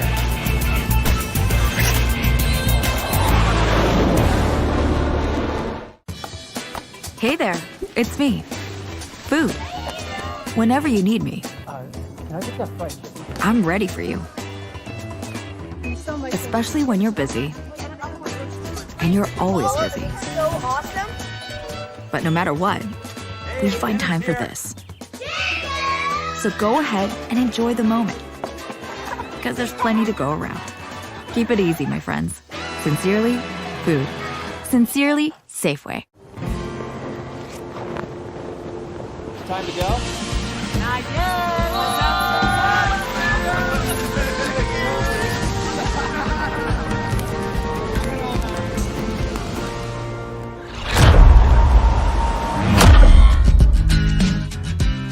Dew Tour is brought to you by Mountain Dew. Do the do. Safeway, Colorado's local grocer since 1926. All right, we are back, and this is what just went down. Maddie Mastro basically gave us some foreshadowing of what is going to go down in run number 3, almost sticking the double after a perfect upper run. So that puts her in 3rd place right now. But Mitsuki Ono showed us her cards as well for run number 3. She potentially has that switch 900 at the bottom of her run. we're going to have to wait and see. This is really setting things up here to be a barn burner of a third run. And we're going to bring in a third member of our team here, Mary Walsh. Hi, guys. Welcome to the booth. Oh, my gosh. Exciting day out there, Bluebird Halfpipe, and the riding is firing. Yeah, it's kind of going crazy right now. Oh, my God. I was just gutted watching Maddie's run. It was so perfect the end, but I'm so glad she's got number 3 to clean that up. And Mitsuki Ono, she is amazing. You know, She's on fire. I'm super stoked on Lu Xiaoyu. Like, I feel like she's like quietly dismantling this half pipe. Like it's a treat to watch because she's going huge. Yes. And she's super stylish on all of her tricks. And I think that, maybe there's some surprises in here for run number 3. Oh, I agree. She's such a constant threat in the half pipe. You can never count her out. Any of these 3 in the top right now could walk away with the win. I think if they do what they're capable of, it could just be a total shakeup. And then Q. Sitting on the bubble right there.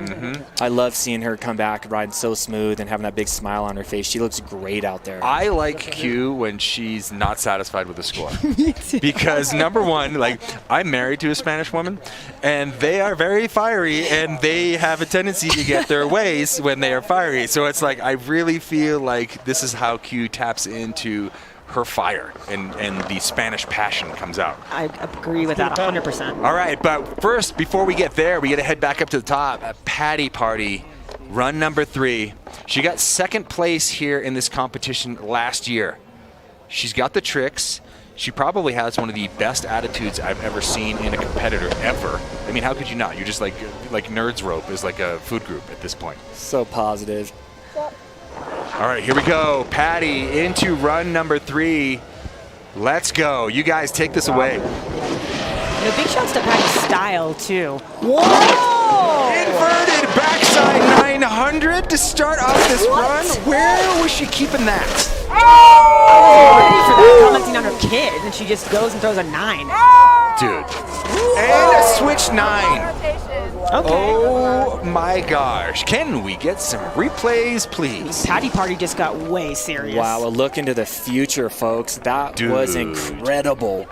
First hit, back 9. And not just your run-of-the-mill back 9. No, that was nasty. We almost fell out of our chairs up here. Watch this. Patty starts this run off. Now watch. She tucks into this. Not a lot of riders do that, where they actually tuck into the back 9 like that. A lot of them spin it flat. And that was just the beginning.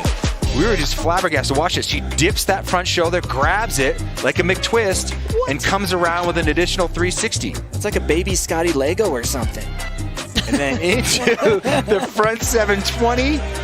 Patty, come on. Look at this Cap 7. All the spins, the access is perfect, the grabs are there. The style is Watch this gosh. 9. Dips that over. Oh my gosh. I am fired up for the future of halfpipe. Now remember, we also have the Cash for Tricks Jam tomorrow, where if Patty can show up in there and just make some loot. Oh.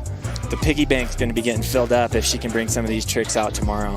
Front 9, a little toe heavy, washes out.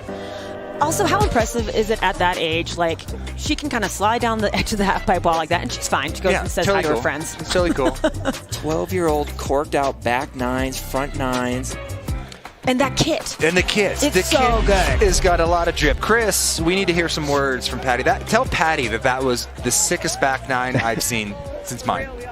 All right.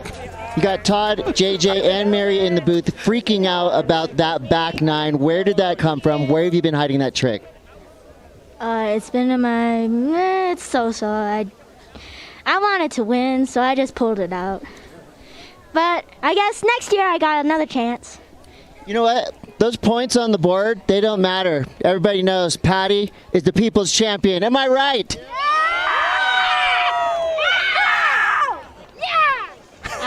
That hurt. But thank you guys so much. Thank you, all of you guys, for coming here to watch me. I really appreciate for my little sister and all my friends to be here. What up, Patty Party? Yeah!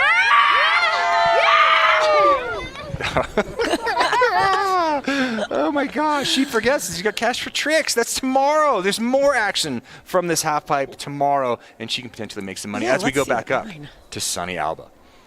We saw Sunny, JJ, last run up the ante a little bit. Yeah, I think all she needs to do is clean that up, and the score could go sky high. She could see herself on the podium here right now, too, very easily. I like this Indy air that she starts off with, too. It's so good. Fully locked out front leg, a lot of control. If it's Todd Richards approved, you know it's good. I know, because I'm a curmudgeon. Yeah, that's okay. That we love you for that. Boom! Look at that. He blowing that thing down. Oh, no! Front 7 is so sick. It's on right now. Give us his front 5 tail grab. Yeah, Sonny. That was all me right there. And into the back 7, even cleaner than run number 1, or run number 2. That was insane. That front 7 bigger than she did it on her previous run. 80.33 gets her onto the podium. That's going to be tough. That is a great run. That might have been her best run of the season. Watch how fast she goes into this first hit. This is what I'm talking about. Full tilt right at the top of the wall. And here's the front 7. Todd's losing it over. Look at it. She just pulls that trick around. That was so nice. The style in that was great. This might have been her best run of the season. Gets that grab and just stays solid, holds onto it the entire time. Holds on is right. Stalefish 720 to back that up in the combo department. And then down here at the bottom, that nice frontside tail grab. And then into this back 7, just as an exclamation point, no hands down. Give her some points for that, folks. That was a thing of beauty from top to bottom. Let's see what Weisner thinks. Golf clap. Golf clap. Danny's putting an iPad. He likes it. He likes it. I think we're more excited than they were. Hey, these coaches need to show some enthusiasm up there. 79 flat will stay in 4th place for her, but man, that was great. Great run, Such Sonny. good style. Look, we all know style's more important than going home with a It trophy. is. It really I think she's bringing home the style trophy. Yeah, and that's just Sunny coming up, too. I mean, she's been competing here for the last 4 years, and seeing her do that is just impressive. That was awesome. All right, next up, Kinsley White out of Santa Clarita, California. Another Mammoth Lakes girl. Ben Weisner with that golden dust for halfpipe riders. Yeah, what's he doing? It's because you get trapped at Mammoth. you just have to ride pipe and just ride. Kinsley's another one. She goes full speed into this first hit. Nice tail grab. There is so much commitment in the way that she initiates that trick. It is so sick. Kinsley's on fire right here. Back-to-back 7s. Front 5. End this strong, Kinsley. Back 5 stale. Nicely Beautiful done. run. Wow. Highest air, 8.5 feet. That's big. Nice run. That commitment to that inverted 720. Yeah, this is how scary this looks. Into a 22-foot ice wall, just throw your feet over your head and stomp like a boss. I love that setup, too, that tail. Like, it just into the inverted spin is so cool. It's such a good first 1-2 punch. Yeah, I thought it was a great run from Kinsley White out of Mammoth Lakes. And there's that back 5. So that was a great run. Run 3 is not disappointing so far. This is. You know that look like, remember what Abe Teeter used to do? He would initiate his 720s like that, like a full commitment flip into the 7. I agree. He was initiating those before she was born. Mm-hmm. Very impressive. that's the power of Dutor the past 20 years. That's right. I had to remind Danny Davis that he won the first one of these. That was amazing when I was watching that. And he was like, I did? The first one, huh? 71.66 for Kinsley. Great showing here today. Massive showing, huge. Just you gotta love on your third run when you bump up by 20 points. Yeah. That sends you into the offseason a happy person. All right, next up will be Carol Castilleet. Let's go. Let's see that Spanish fire. Yup. She's got some reggaeton in her headphones right now, maybe some Bad Bunny or something. She loves it. Here we go, coming into her first wall, carrying a ton of speed. Lots of commitment into this. Boom, big 540. Big boned out frontside 540. There's that. Whoa! A little wild style there to Fakey. Stay with it. Switchback 5 into the cab 7. Boom, puts it down once again. Got a little wild on the air to fakie on the backside wall. But I think she made up for it with that frontside slash at the bottom. That's at least 2 points for the frontside slash after the beautiful cab 7. That's right. People don't realize that you can get scored for your sticker job. You know, there's all kinds of outfit, drip. It's overall impression. That's right. what we're saying. It doesn't stop till the bindings are off. That's right. Great run. Q with the air fakie on the backside wall. I love that. No, not a lot of people do that trick anymore. It's a great setup trick. Puts you right on your heels. Have you ever done that? That sounds terrifying. terrifying. I used to always do it. That was how I would set up for anything switchback side. Wow. No, thank you. That just seems awkward and terrifying, looking at the wall the whole time. I'd rather be blind. There's that frontside 5, boning that front leg out. And here we go into the backside air. Well, I think she tried to reach through and kind of grab Taipan on that, maybe. Wow. And then here we see the view down the line a little bit further away, but that 720 at the end, that thing was so sick. Yeah, I think Danny Cass taught her that. That kind of looked like Danny, didn't it? Yeah, she's got that sleepy Danny style, like just someone wake her up. Yeah, well, he coached her for a season or two not too long ago. I think that's the result of it right there. Q will stay with that 77. Good showing for her. I mean, look, she just came back from just getting blown apart in this pipe. That's her first contest back since December. Yeah, that's pretty insane. That's a great day right there. Lu Jiayu saying that she wants the crowd to go loud for her and it will fuel her up. That's right, she's fired up. There she goes, dropping into her run. Switch backside. A lot of speed too.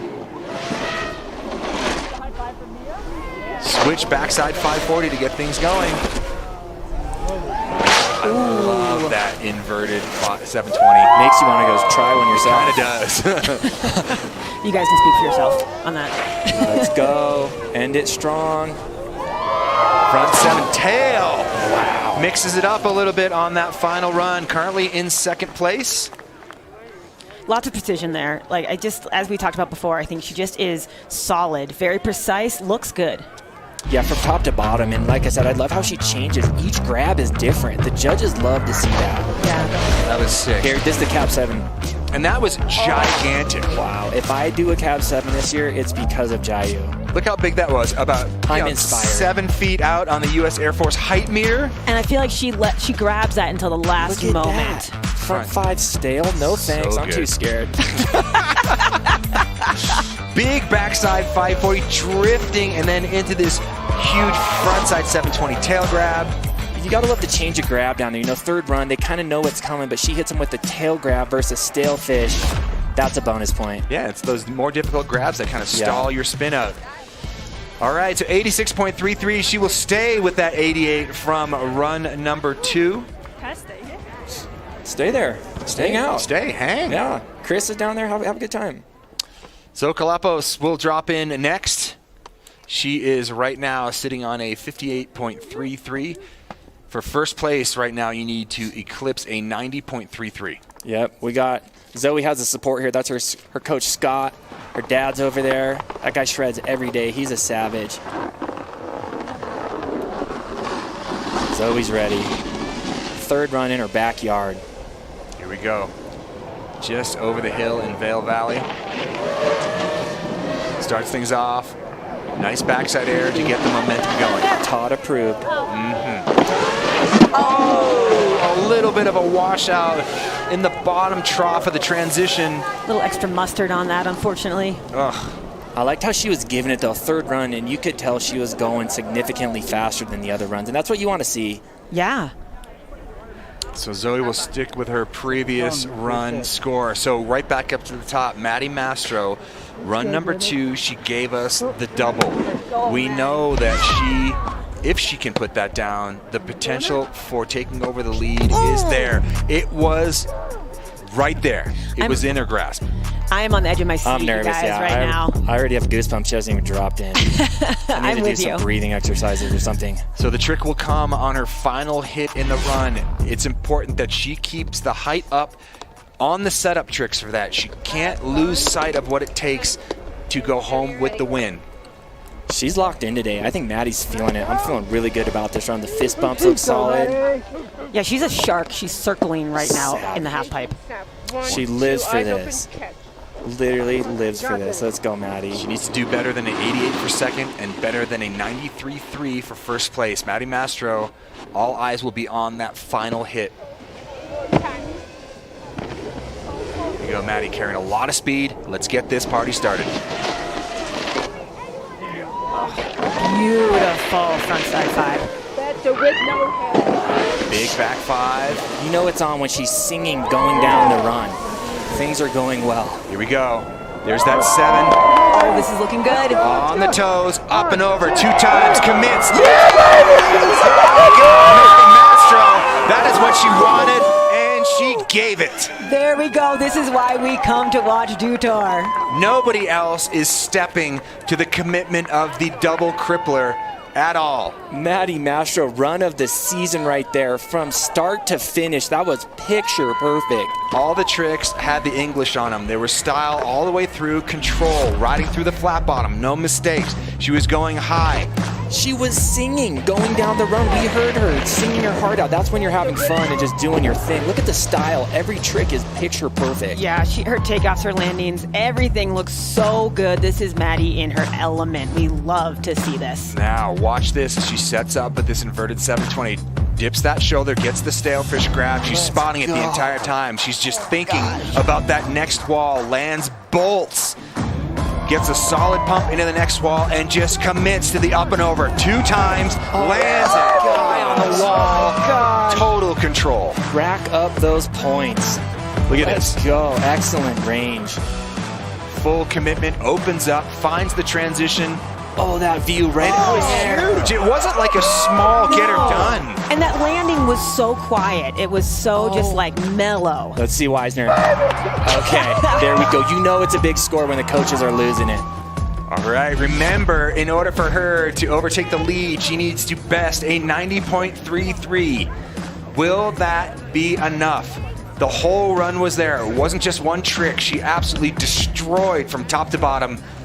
What are they going to give her? Judges deliberating. 92.66! Maddie Mastro goes into the lead with 1 rider left to come. Okay. Let's go down to Chris Cote with our new leader. Wow, obviously an amazing trick, but beyond that, overall, a perfect run. You're now in the top spot. Bravery, commitment, everything that goes into that. How did you feel riding out of that last trick? I honestly, not like, I don't want to say surprised, but surprised. Good surprise. Like, I just did that in a good way. So very happy I landed on my feet. What's going on in your mind as you ride up to that last wall, knowing what people are expecting, knowing what you're expecting to do? It's one of my favorite tricks to do. So as far as like nerves or anything like that, very minimal. So like I'm just trying to tell myself to breathe and going over what to do in my head. So not a whole lot other than what to do. Well, if you could hear, all of us down here, we're not breathing at all. So thank you for letting us breathe. An amazing run right there. A couple more to go. We'll see if Maddie stays on top. Yeah. Thanks, Chris. Unbelievable. 1 rider left to go. Mitsuki Ono. She gave us a little preview of what she can do. She has the 2 9s, the frontside 9 tail grab up top, the switch 900 down at the bottom, but will that be enough to best a perfect run featuring a double crippler? We're gonna find out right now. Drops into her first hit. Big in the air. Here comes that 9. JJ, you take it from here. Front 9 like she never left the ground. Back 5 mute, perfect. Love this off-axis frontside 7 into the cab 9. Oh, and that does it. That does it. Maddie Mastro, by virtue of that last run, will go home as the 2024 Dutour champ in women's superpipe. We were all talking earlier. It's about time for her to get a win. She's been, in second place. It was time for her to get a win. Her first win of the season comes at the perfect time. Unreal. Mitsuki Ono will go home in second place, and Lu Jiayu will round out the podium in third. Let's go down to Chris Cote. He's going to get some words from our winner. Maddie, second place finishes are awesome. You had a lot of them this season. Now you're on top. What's it feel like to win the 20th anniversary of Dew Tour? History in the making. It's pretty amazing. I've had a lot of seconds and thirds in my career, so this one feels really, really good. Now, the field you had competed against today was incredible. So much style, so many amazing tricks. How does it feel to be right on the cutting edge of women's pipe snowboarding right now? Yeah, I'm super impressed with all the girls today. They handled this pipe incredibly well and rode so well and made the most of what we did, and I'm super proud to be a part of that and be riding with those girls. Well, you made all snowboarders proud today. Congratulations, Maddie Mastro, Dew Tour champion! Maddie goes home with the win. Thanks, Chris. That was insane. I mean, it's you can telegraph these things and talk about like what the potential is, but like it's always so sick when they fulfill the prophecy. You know what I'm saying? That was an amazing day. Yeah, like I said, Maddie's been working so hard all season. She never gives up. She's fought through injuries, some bad breaks here and there, and to come out today third run. All right, well, let's take a look at how she did this, and we can break down Maddie Mastro's winning strategy here in Dew Tour Women's Superpipe. It was challenging, but good job, Chris. I love the camaraderie with the ladies, too. All right, so this is how we got going with Maddie. I mean, it was a day-long event, and we knew that she had the potential to double it up here at the bottom. But it all comes down to that setup trick. Your final trick is only as good as your setup trick. And that setup trick is very technical as well. I mean, you guys have gone upside down the half pipe more than I have, obviously. Like, that's gnarly going into that. Yeah. But she downplayed it. She's like, it's Mel. It is not Mel. I've never done that trick, and I do not want to do that trick. I love watching her do it. I feel like also, too, with like the double crippler, like it would almost, to me, in my mind, it'd be easier to go double 10. 100. So you can see where you're going. %. You can see. That's a blind landing. Nothing scarier than a front 9. Yeah, Imagine a double crippler front 9. Yeah, it's That's crazy. why she won. That was huge.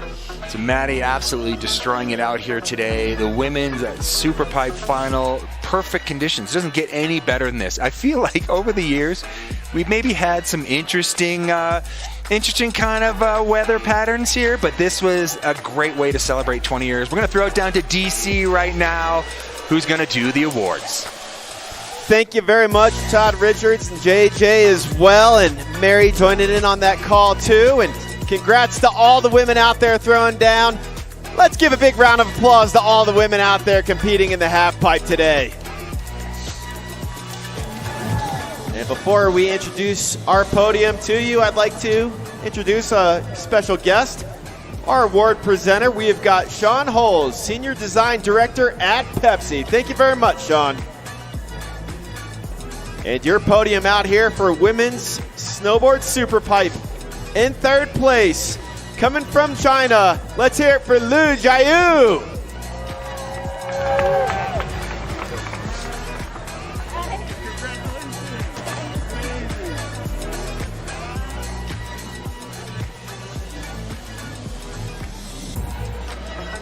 One more time, put your hands together for Lu Jiayu, third place.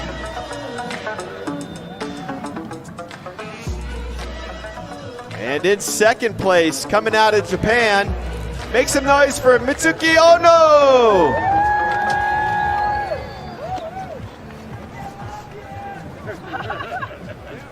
Congratulations, amazing.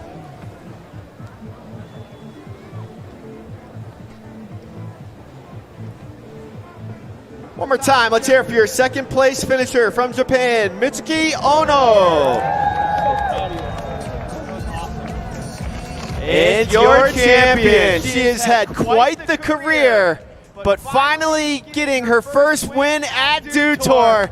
Well deserved. Let's get loud and proud for Maddie Mastro.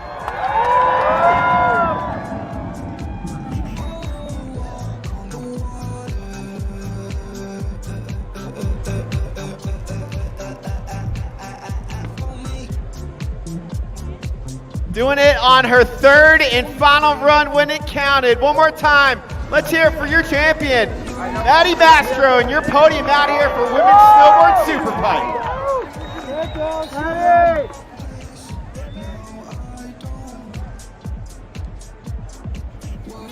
All right, so there is your podium. Maddie Mastro is just beaming right now. It's almost like, you're getting the monkey off your back.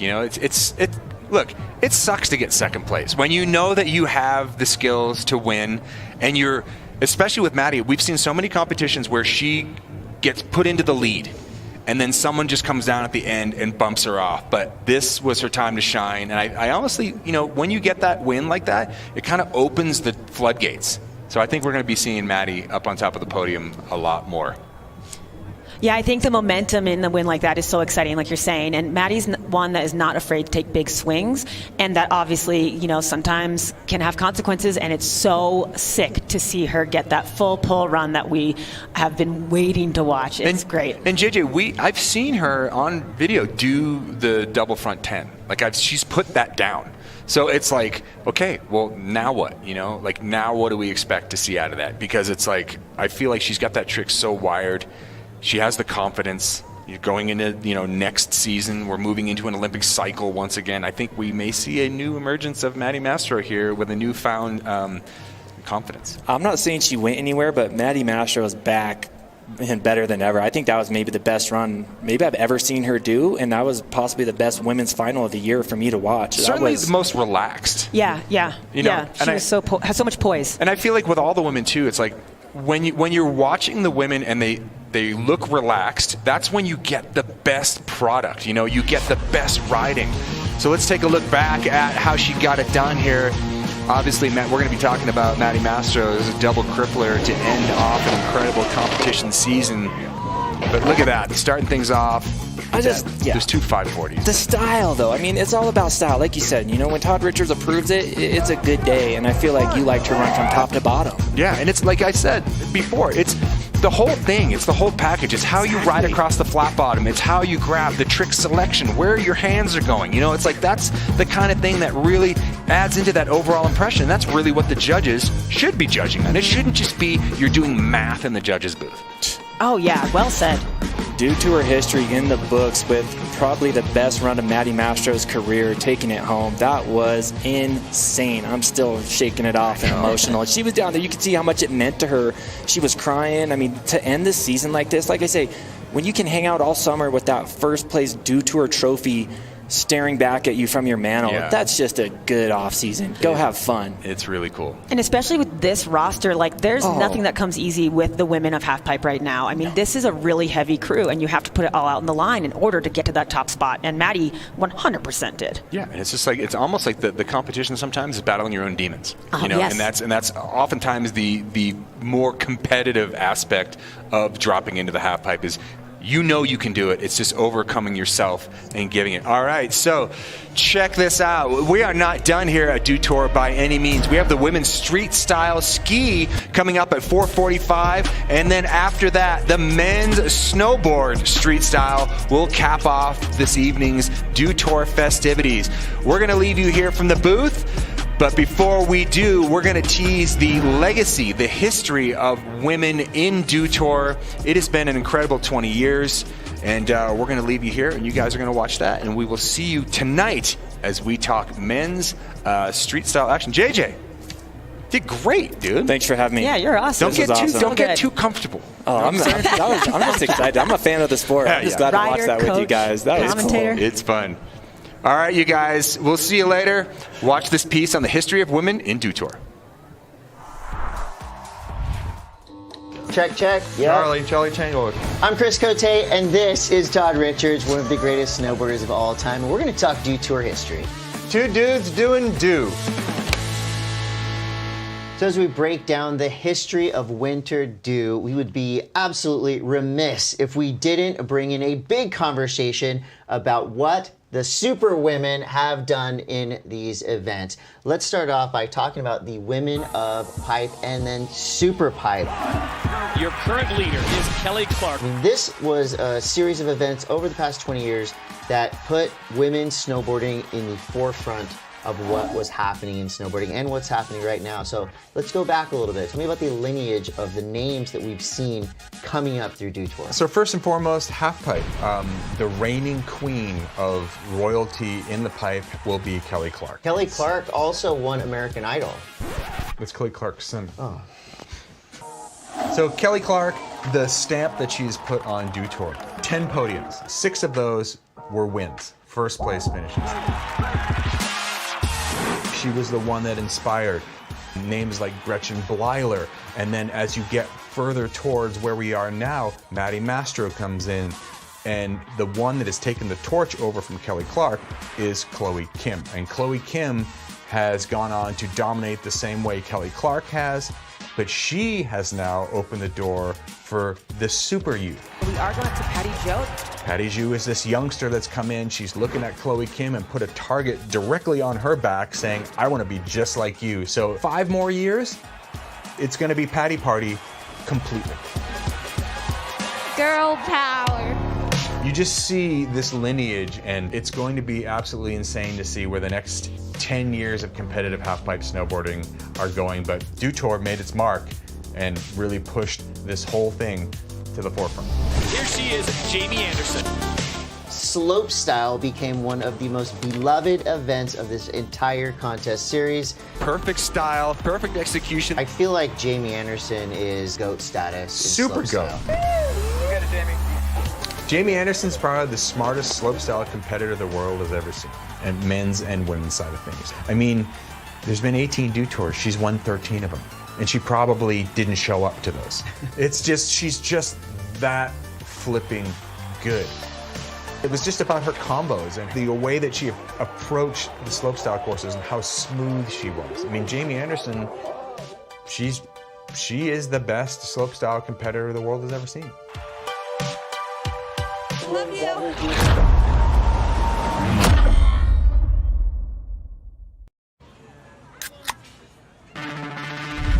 Rockstar Energy to help me take it to the next level.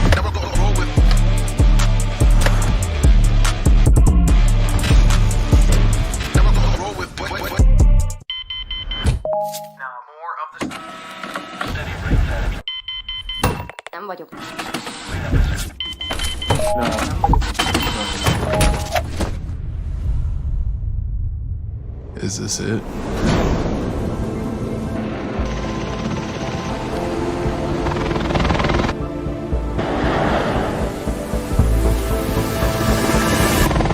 This is it!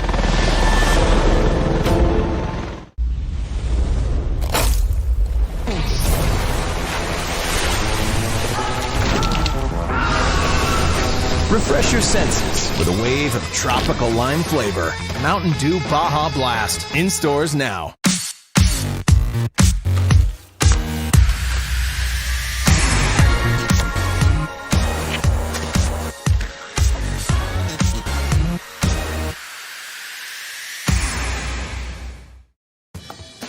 Hey there, it's me. Food. Whenever you need me. I'm ready for you. Especially when you're busy. And you're always busy. But no matter what, we find time for this.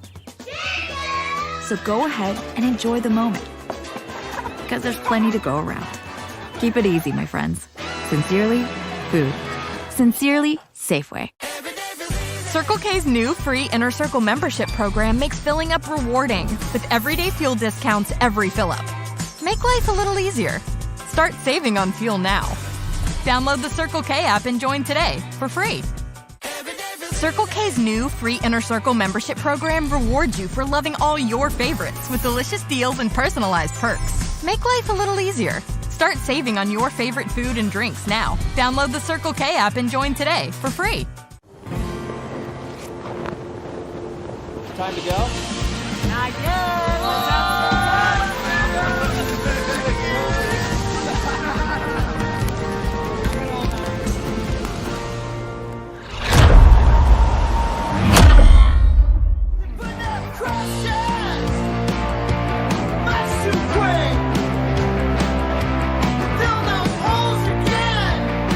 I think they cut to the brain.